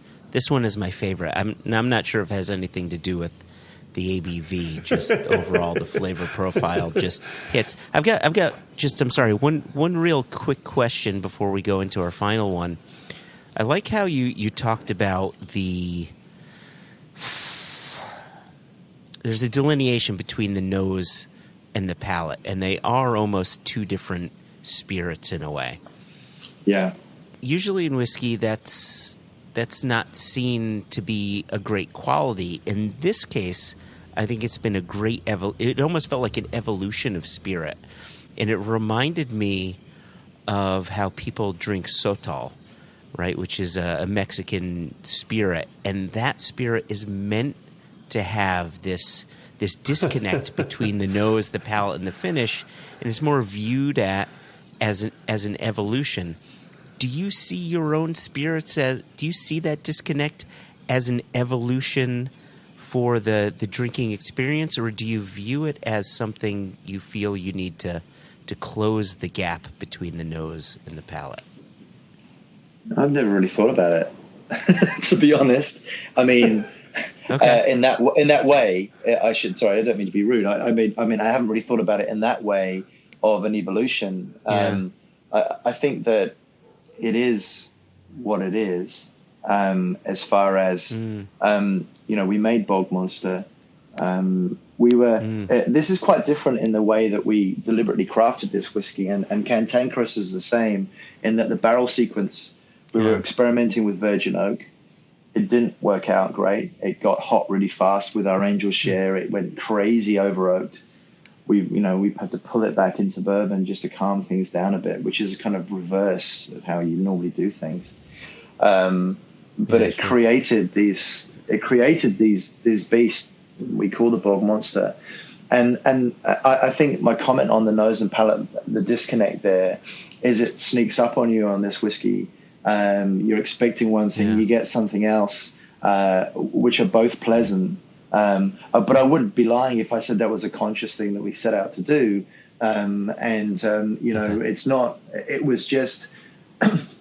And then it's just everybody liked this whiskey. I mean, it was a common thread that would, and the pack's arranged in this way. You start off with a new make, you get a little bit of peatiness in the moss. We divert off into a bit of an easy drinking sherry, and then you dip into the bog at the end. If you ask me where I'd like Waiheke whiskey to go, it's definitely the Bog Monster direction, where we're getting a bit more of that new. I think our new make shines best in the Bog Monster. Sure. Having said all that about ABV, we're up around 46%, so maybe there's something in that, but we're not going to admit that now.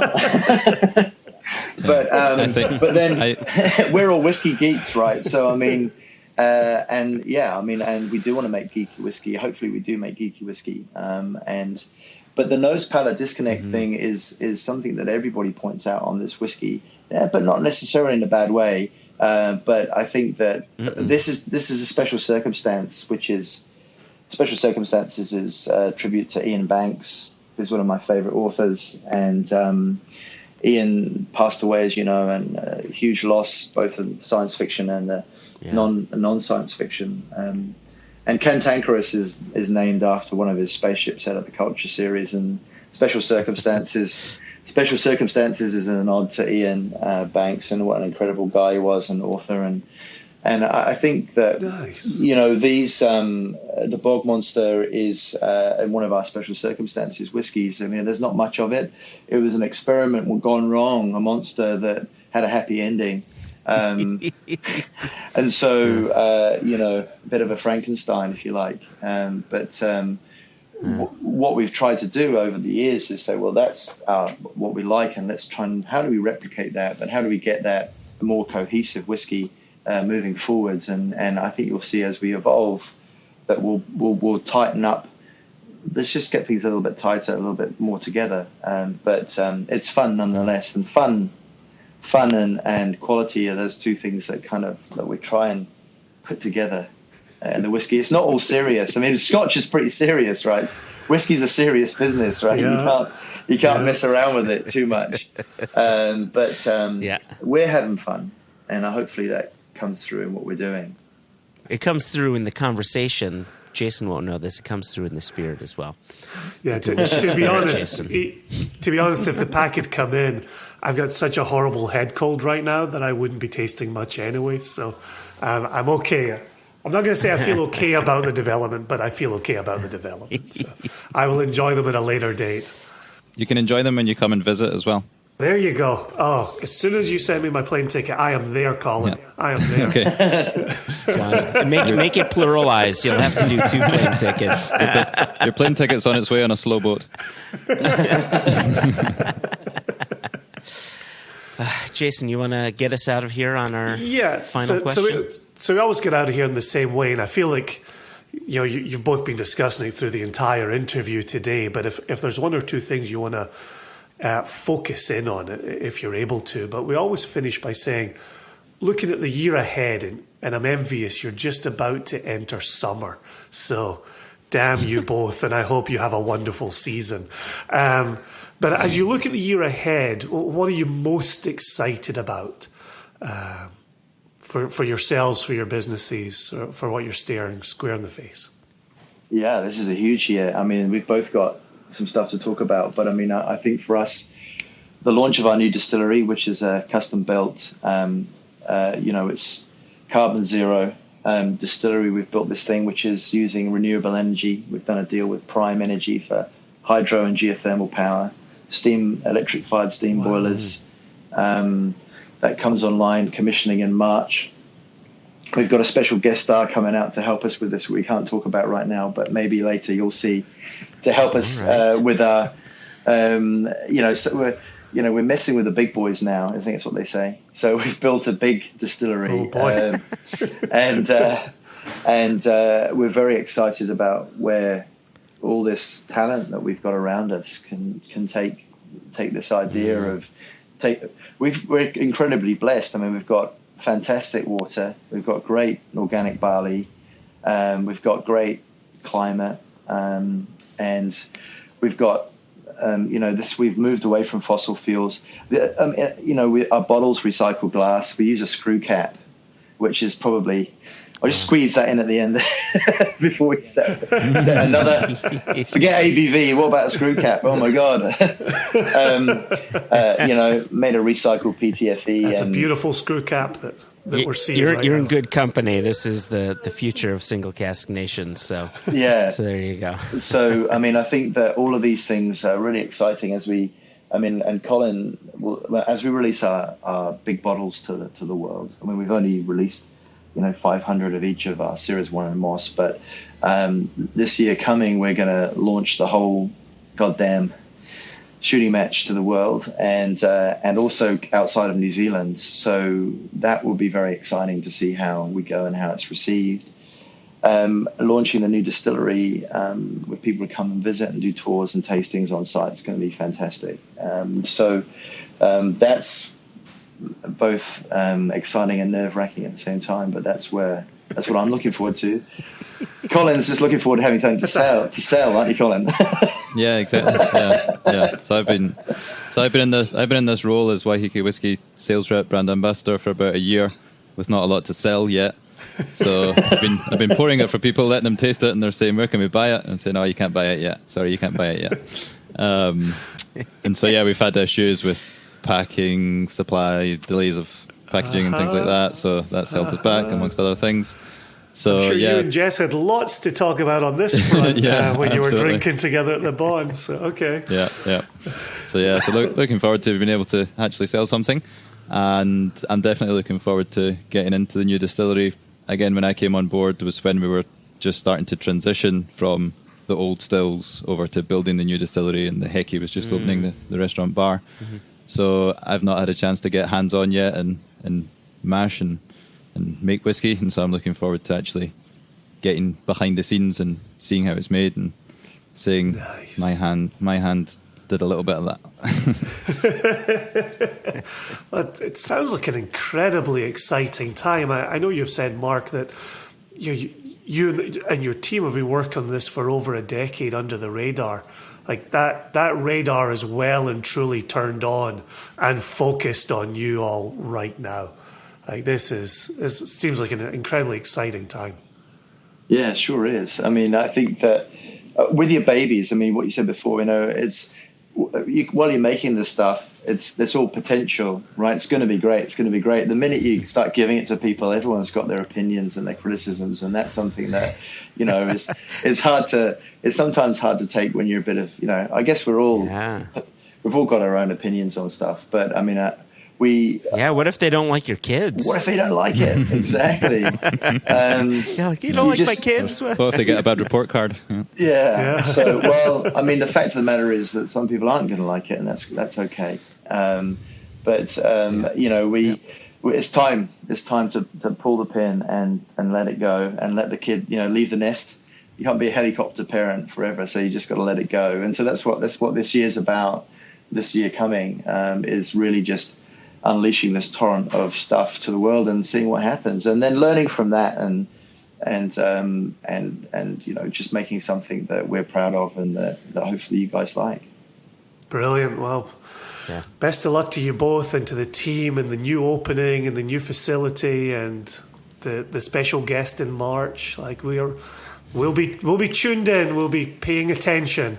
And I'm sure listeners of the podcast will be following along as well. So best of luck to you, and thanks a million for today. This has been an incredible conversation, and I look forward to my drams when the time comes. They're on their way. They're on the way. And thank you very much to both of you for listening to us. Really appreciate it. Yeah. Thank you. It's been a pleasure. Pleasure. Chin chin. Cheers. Cheers.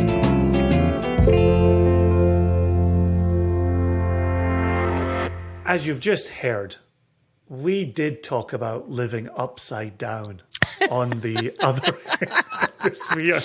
I love that joke just carries along from the intro to the outro. If you're upside down, do you have to talk backwards as well? Do those things work like that? They don't. It's not Twin Peaks. No.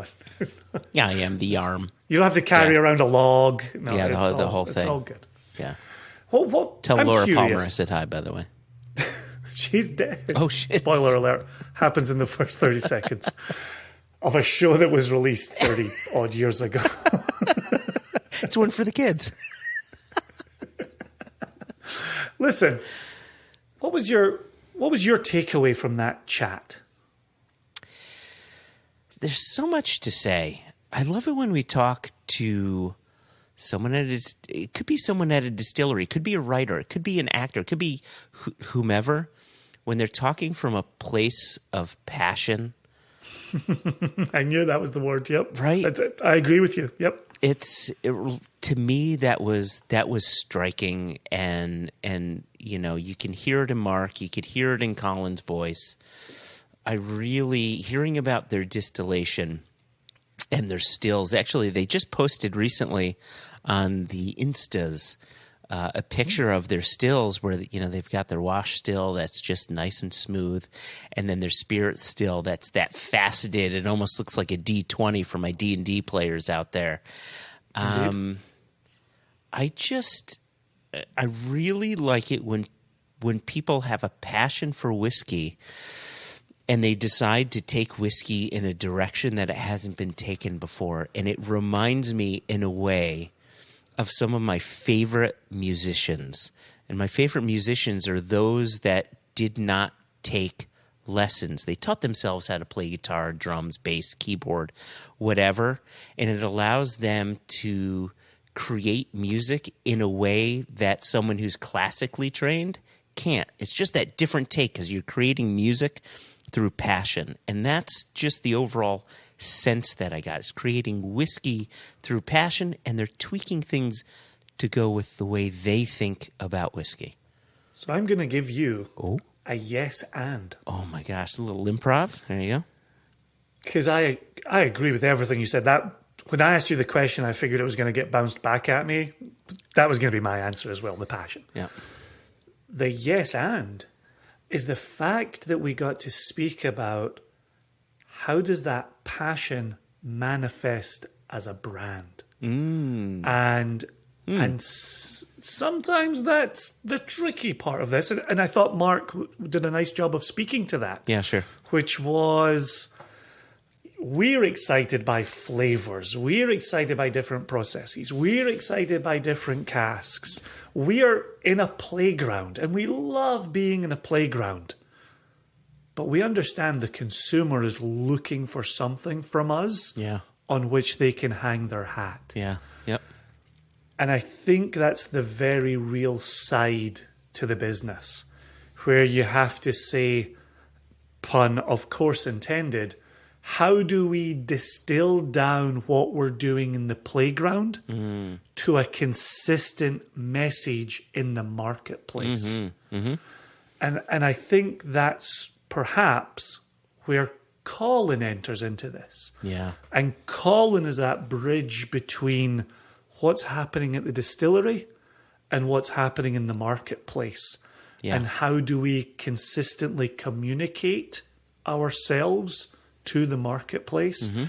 And yet, how do we still show passion? How do we still play with flavors and ingredients and tell interesting, unique stories?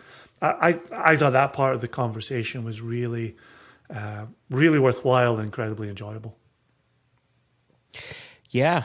And I feel bad. I almost said I feel bad in a way, but no, I do feel bad. I feel bad that you didn't have that tasting pack to taste along. Thank you. Because I really found their whiskeys to be unique, and especially there were 4 samples, one new make and 3 whiskeys. That new make was remarkable. I mentioned it in the interview. Their new make is one of the few new makes I've tasted that I can also taste in their whiskey while their whiskey doesn't taste new makey. Yeah. Right? I know exactly what you're describing. Springbank is the perfect comparison. When I taste Springbank's new make, I happen to be sipping on Springbank 15, by the way. When I taste their new make, it's clear that the distillery DNA is so strong it carries through decades in cask. And now, granted, Waiheke do not have decades of aged whiskey.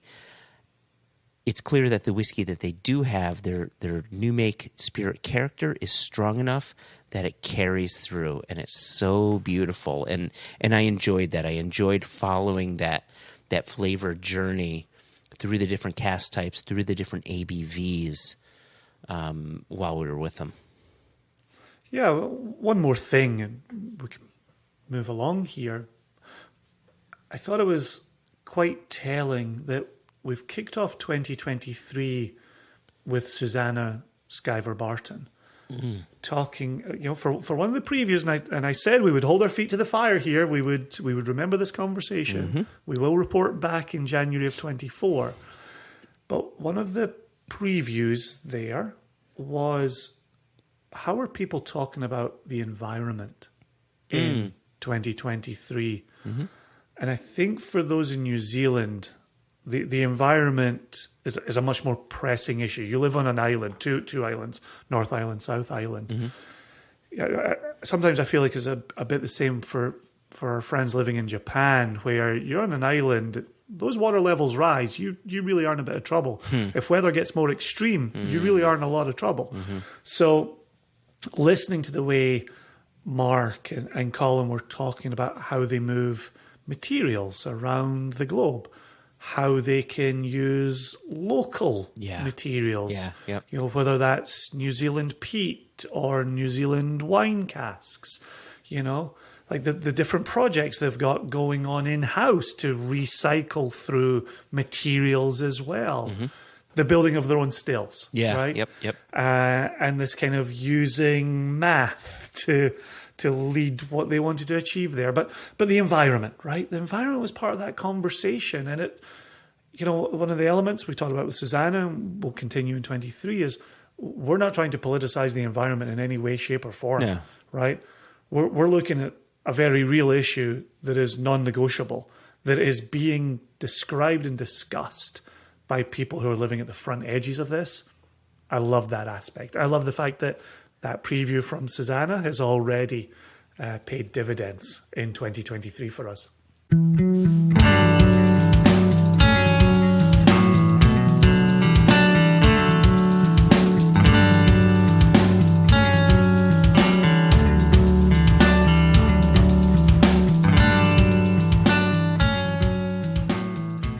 Well, we do have a bit of news to share with people, and I'm really excited about what we do have to share.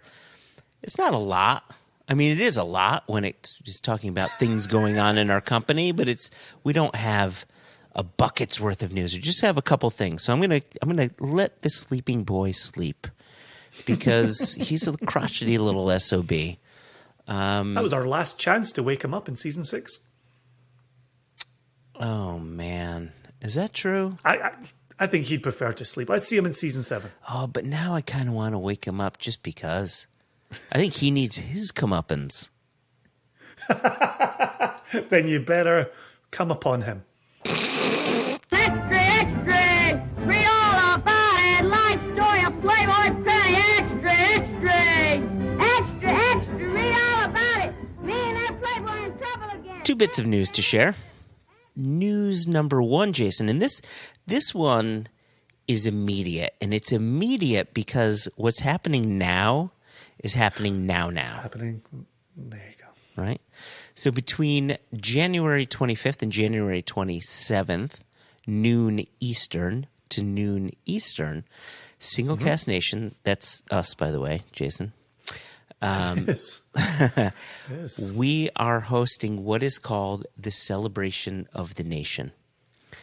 And, man, you and I spent weeks trying to come up with an idea of sales incentives that would be beneficial not to us as a business who needs to sell whiskey to survive, but something that would be,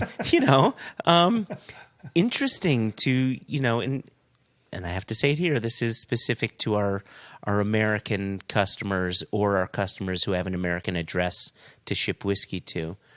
Very true. We have a number of bottlings on our website, which is what we wanted. We always wanted whiskey to be selling in perpetuity, but at the same time, we need to make room in our warehouse for more whiskeys. Absolutely. So we have a bunch of bottlings that we're doing sales on, and we're not doing discounts, right? Anybody can do a discount. That's all well and good. We've decided to take this really cool approach where we say, okay, you spend $150 or more on our whiskeys, free shipping.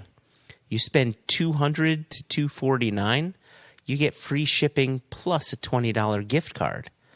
Between $250 and $299, you get free shipping plus a set of glasses, right?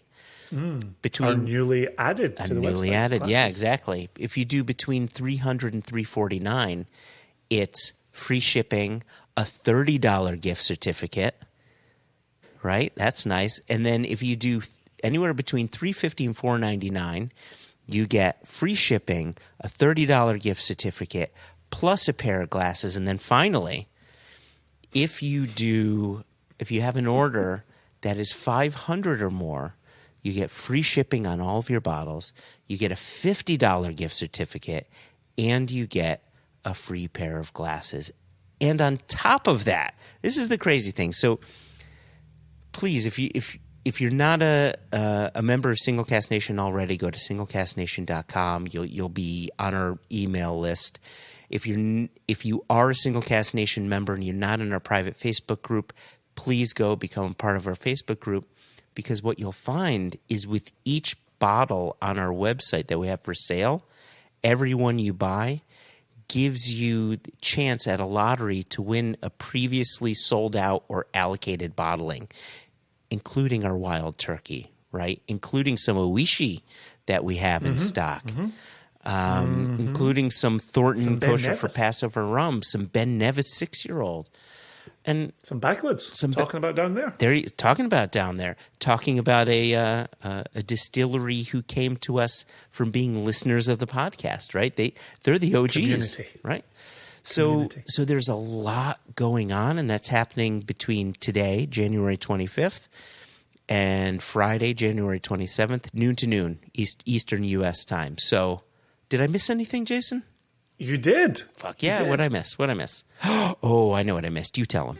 Every single purchase goes into the hat to win a bottle of our 4th Woodcut series, a Thrusk. And that is gratis. That's not win the right to purchase. That is gratis. We will send you that bottle to enjoy.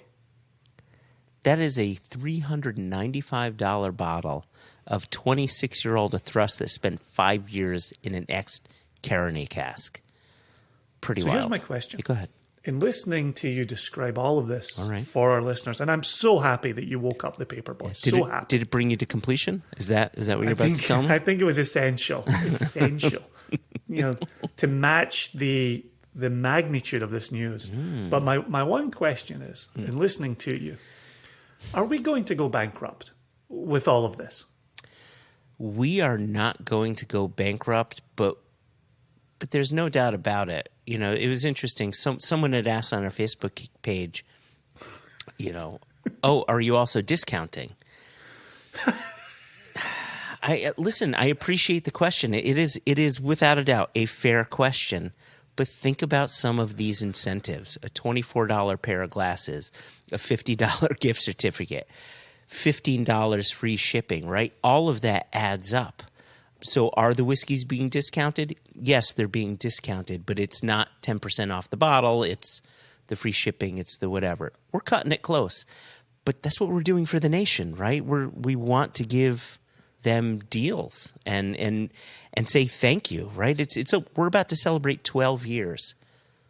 That is true. That is true. It's a nice way to say thank you. Yeah. 100%. On behalf of the listeners, if we do go, not that I'm saying we will, if we do go bankrupt with this incredibly magnanimous set of offers, will we still have a podcast? Yeah. Won't we? Was there an answer to that question you were expecting and I gave you the opposite? Oh, I see what you're saying. If you don't buy from us, we are ending this podcast. Is that what you're saying? It's not, but that's a good angle. I like that. Let's hold the podcast hostage.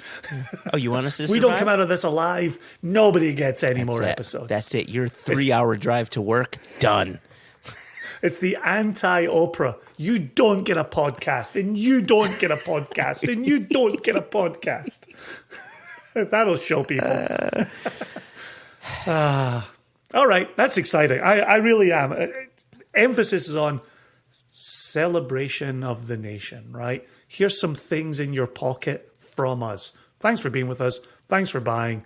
We love you. Hopefully you love us. Let's keep this thing going. This thing that we have that feels so special. Let's keep it going.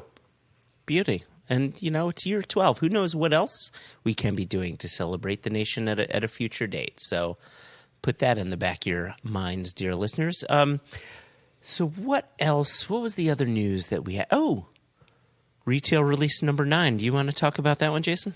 Yeah, this was the part I wasn't going to wake the paperboy for, but it's working its way out there. It's working its way to distributors. It should. Here's the thing. Here's what we always say, Joshua. Go to your favorite local store. All right. Ask them to bring in Single Cask Nation. There you go. Joshua, you have listed multiple times. You're welcome to list them again if you feel so inclined. You have listed multiple times what we have on offer in this 9th release. As a consumer, go and ask for it. Go and ask your store to bring in. Ask if they are bringing it in. Maybe they're a tremendous Single Cask Nation supporter. Yeah. Maybe you could introduce Single Cask Nation to them. There you go. Yeah, I like that. It almost seems like the John Doerr approach. You know what I mean? Now, granted, Nation members aren't owners of Single Cask Nation, but they are Nation members, right? What did John Doerr do to get his whiskey into bars? He would go into a bar and say, "Do you have Doerr's blend?"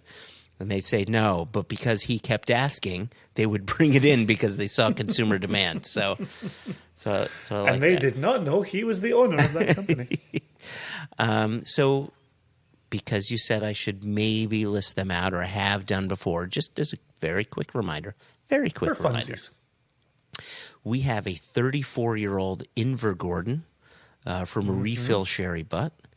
We've got a 7-year-old Kalila. That's a marriage of 2 refill bourbon barrels. We've got an Inchgower 10-year-old. I think it's 10-year-old, right? Yeah, 10 years old. 1 refill bourbon barrel and one cask that was refill bourbon, but then we put it into a Spanish oak sherry cask. So another 2 cask marriage there. And then on top of that, we have our Darsa rum, Guatemalan rum, first fill bourbon barrel. And then finally, we have our Wolf Island Take 2, our 3rd collaboration with the Water of Life film, but our 2nd release in that retail Wolf Island bottling. So same distillery, same sort of makeup of casks, but almost treat it like a batch 1 and a batch 2 and check out what the differences are. Well, and for funsies, this episode drops on January 25th. Burns's birthday, Robert Burns's birthday, I will have been at an event, a Water of Life film event at the British Embassy the night before this episode drops. Amazing. In Washington, D.C., I hasten to add. Why did you hasten to add that? Because I didn't clearly articulate where the embassy is located. Oh my gosh.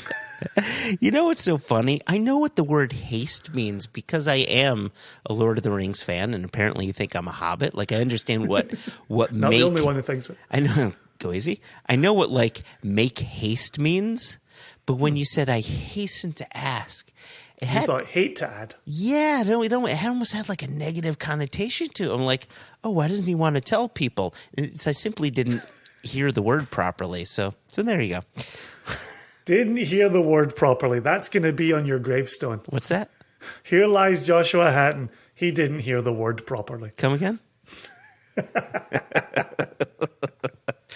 Listen. Wait till you leave your 40s behind in fewer than 11 months. I wish the listeners could see your face.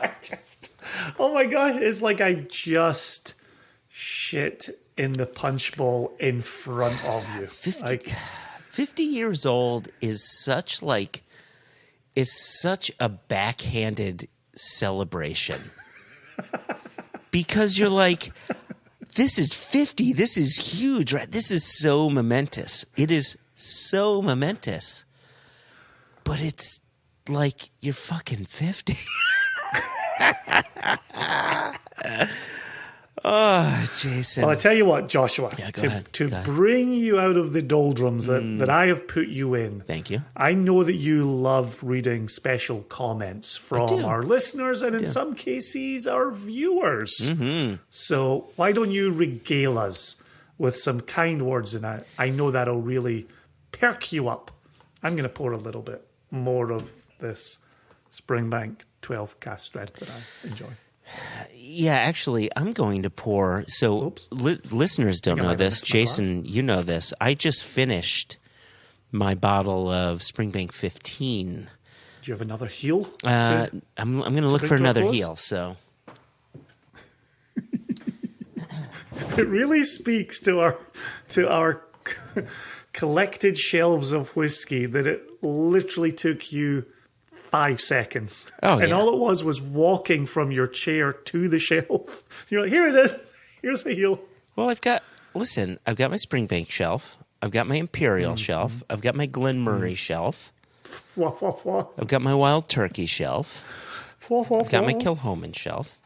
Wah, wah, I've got my wah. Lagavulin shelf. Okay, oh my God. Oh, sorry, am I still talking? All right, so I'm pouring a Longrow 15. It is a distillery exclusive fresh Madeira cask, bottled in 2014. So I want to read some of the comments that came in regarding our Extra Extra It's All About Whiskey YouTube debut, but I'm just going to read a few of them because we actually have an email, maybe two, that I want to bring on, and I think that they may be good. Maybe hold them for the mailbag episode, but remind me in front of our listeners that I've got a text message to read. Okay, yeah, so that's good. So the emails, you people know who you are that emailed us recently. We're going to save those for the mailbag episode. Awesome. Again, a reminder to those listening, if you have questions for us, for Jess, for Elijah, please email us. You know how to get in touch with us. So, Extra Extra, It's All About Whiskey, Season 4, Episode 1.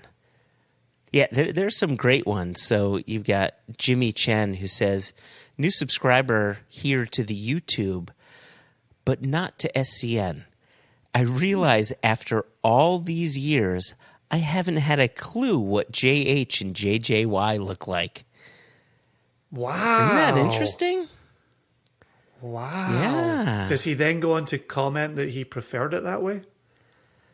He doesn't say, but that's the takeaway here. I mean, especially when we're talking about you. Or you. And there's another commenter, and actually this gentleman is always he makes a lot of comment on our YouTube because we stream our podcast to YouTube, the audio version. And so a gentleman, his handle is just whiskey 5136. He just says, "Welcome to YouTube land." He's a localish guy. He's from Massachusetts. Sorry, go ahead. Yeah. That's almost one of those careful what you wish for, boys. Right? He's like the old, the surly sea captain who sees you in the harbor bar. Like, welcome, boys. Haven't seen you here before. I think you mean, "You're welcome, boys. Haven't seen you here before. Hearty tar. I think that's what you mean. Are surly sea dogs the last group of people we can make fun of? Listen, there has to be one group that we as a people can collectively make fun of, and I thought it would be surly sea dog pirates. Now, listeners, if there are any surly sea dog pirates within our listenerships, please reach out to us. Questions at One Nation Under Whiskey, info@singlecastnation.com. If you as a pirate feel targeted, feel threatened, feel triggered by us, donning the old pirate voice, then, please. I feel like you, sir, have awoken a sleeping sea dog this day. Oh, shit. There's going to be a pirate in my house. There's a pirate in All right. So, okay, sorry. So with that said, what else? So then we have Willem Killian. I think, see, my computer screen is a little far from me, and I need a new prescription of my glasses because I'm getting old. And he says, and I should have read this one first because what he's about to say is true. Guess I'm the first one who's made the switch over to listen to Extra Extra. So he was the first person to comment on the video. Brilliant. And this was great. So this was from Raphael Nardi, who says, "It's actually funny seeing the faces of the podcast I listen to most." What else do we have? Ari Cohen. It is funny. Yeah. I did purposely try to roll my eyes less. I don't know if I succeeded, but I tried my best just to put a good face on it. I will say there will be more eye rolling in future episodes. You can bank on that. I will stop being on my best behavior now that the first one is in the books. Oh, little good behavior first time around. Now you're in. I was. Yeah, there you go. Ari Cohen says, quote, "Put this over your throat," end quote. Quote of the show. Now, Jason, Willem Killian, who was the first one to comment, he did have some constructive criticism. And it was... Well, I think we've heard enough. It was about your audio and the fact that you failed us and forgot to select your really expensive microphone as the input to your volume when we recorded. So here's the truth of the matter. Mm-hmm. I could hear myself perfectly. Did you sound like shit, though? No, I sounded amazing. Yeah. Absolutely amazing. This is someone who huffs his own farts. Yeah.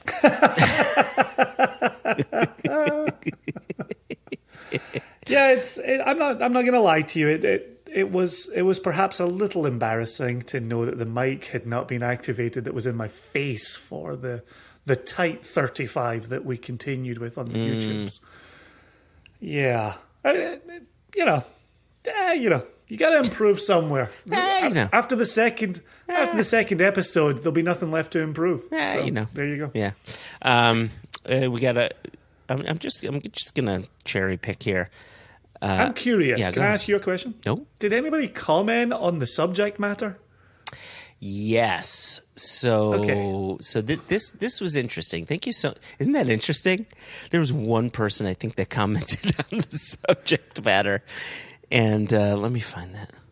So the one person who commented was Tom Hankins, and he says this episode's further discussion of Jack Daniel's Bonded being ranked last year's #1 release by Whiskey Advocate was the perfect bookend to the topic of, quote, booze is 10% ethanol, 90% marketing from the article. And listen, that is such a hot take. And I really like what he said, but I think both you and I came away from that saying, this Jack Daniels is a really great drinker. Like, it was just a solid little drinker at $30. Is it the best whiskey on our list? Without a doubt, the answer is no. No. Is it something you could put in your glass almost any day? The answer is yes. Yeah. Here's perhaps a takeaway. You wouldn't be embarrassed pouring it for someone who came to your house. You would not. No, you would not. Yeah, I thought more people might have a comment about dry January and where they stand on dry January. Because I'm really, if we've talked about community and we've talked about being on YouTube, and we've talked about, you know, these real active comments that I'm really excited to hear more as the episodes go along. Yep. I'm trying to get a finger on the pulse of who does dry January. Just because I don't know anyone who does dry January doesn't mean millions of people are not doing dry January. There's also a chance that people who exist in our whiskey community are not doing dry January. If you watch a whiskey news podcast on YouTube, I don't know if we can use the word podcast anymore. I don't want to say vlog because that really sounds old man. If you're somebody who would watch two jamokes discussing the latest whiskey news on YouTube, maybe you're not somebody who would participate in dry January either. Yeah, to me, I think it's the vegetarian in a Brazilian steakhouse metaphor. You're going to be hard pressed to find a vegetarian in a Brazilian steakhouse. However, they're on the plate, to be fair. However, I will go out on a limb and say I'm one of those weirdos that does that because their salad bars are amazing. So we're going to be the people you're looking for who are whiskey lovers who enjoy a dry January are going to be just that, a vegetarian at a Brazilian steakhouse. Few and far between. I'm so glad you keep including the word steakhouse because that sentence is going in one direction and then it pivots right back to steakhouse. Well, like getting Brazilians?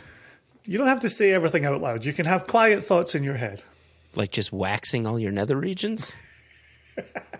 Not all. Huh. Which nether region are you leaving out?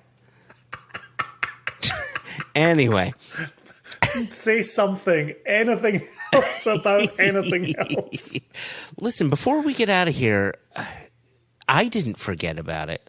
You clearly forgot about it. You mentioned that you got a text from someone, and I want to make sure that we call that out, and I want to hear the details of said text. How dare you suggest I forgot about it? How dare you, sir? Speaking truths. How dare you? Just speaking truths. I may or may not have forgotten about it. Our very dear friend, Seabass. Oh, yeah. Chris Sebastian of blindbarrels.com was kind enough to text after listening to our last One Nation Under Whiskey with Susanna Skyver Barton, where we did a little Blind Barrels tasting at the end of this.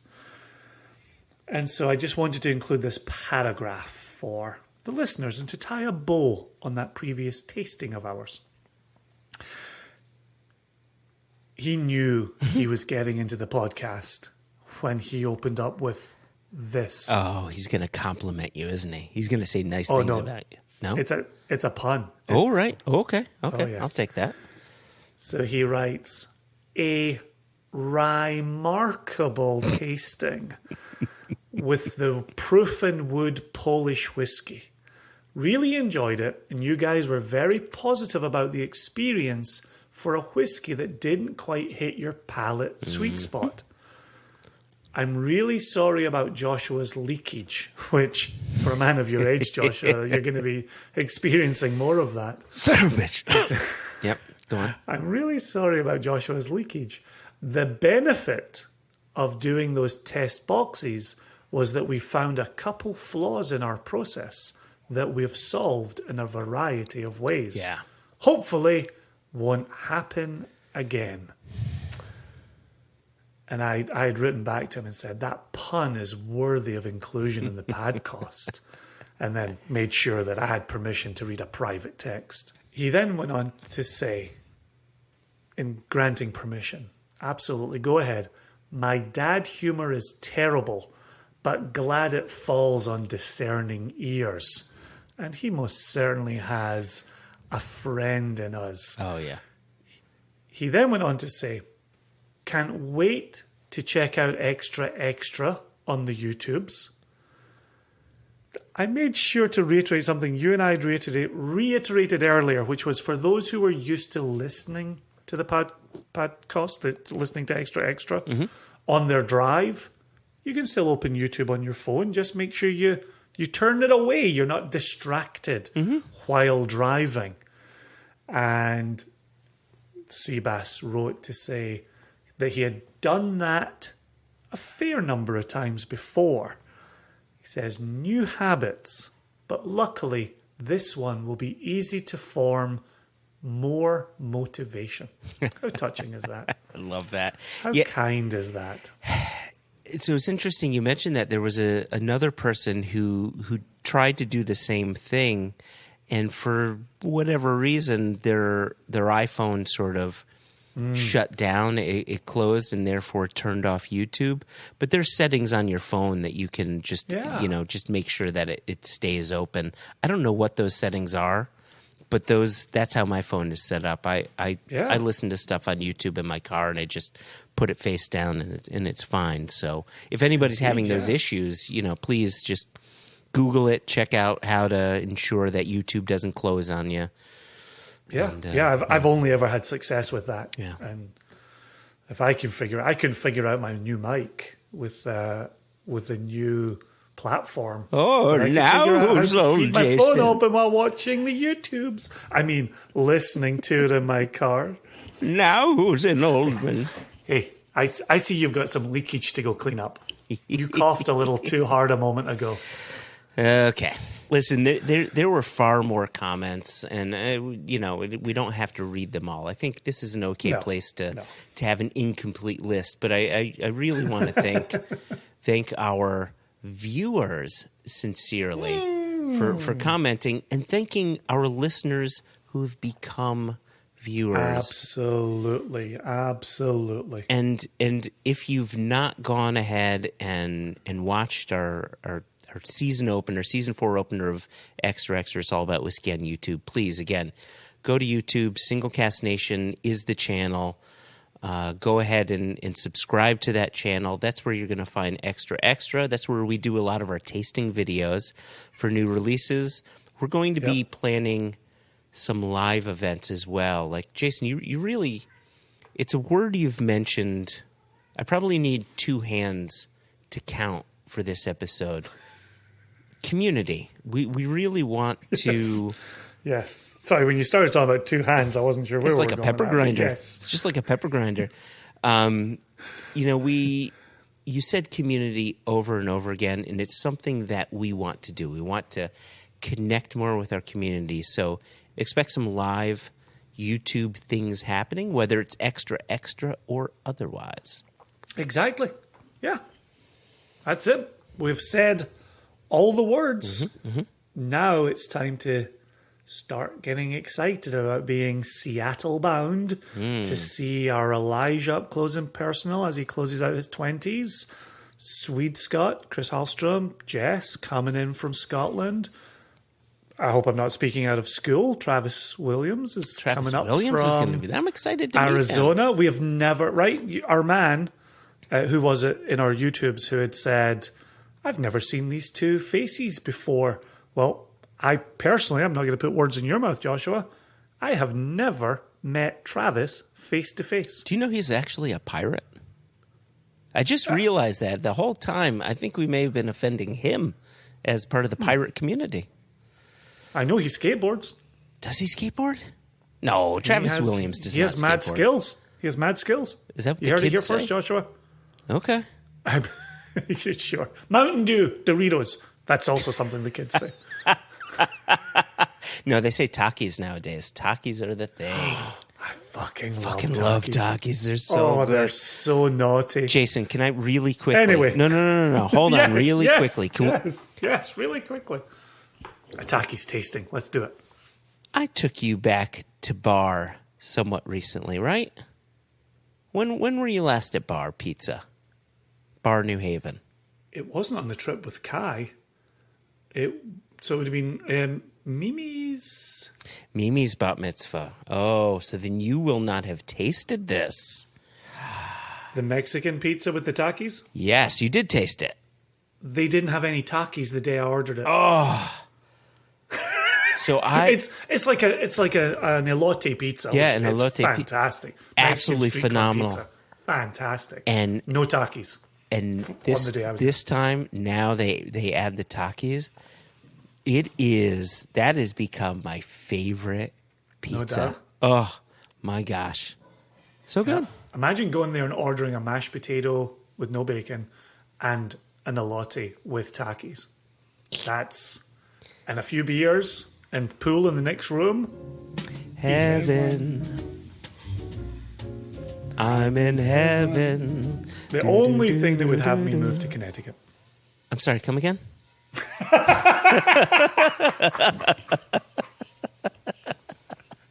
Until next time, Joshy. All right, listen. Sincere thanks again to Colin of the Pluralized Mairs, of Mark Izzard, both of Waiheke Distillery in New Zealand, of down there, of the Upside Down. Caution. You told me that people walk upside down there, Jason. Upside down there. Ooh, but they're not evil. They're not evil. Upside down there. Jason, I've just nailed it. Upside down there. Anyway, sincere thanks to them. Sincere thanks to our listeners. Jason, as always, thank you to you. And here's to our celebration of the nation and to us almost being 12 years old as a company. So close to bar mitzvah age. Cheers, everybody. Cheers.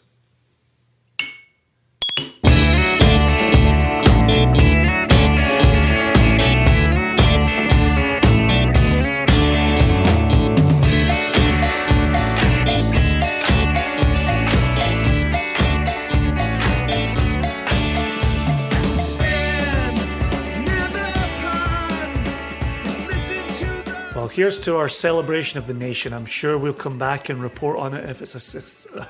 I'm sure we'll come back and report on it if it's a Is this sentence going to be a success, Jason? Until next time, Joshua.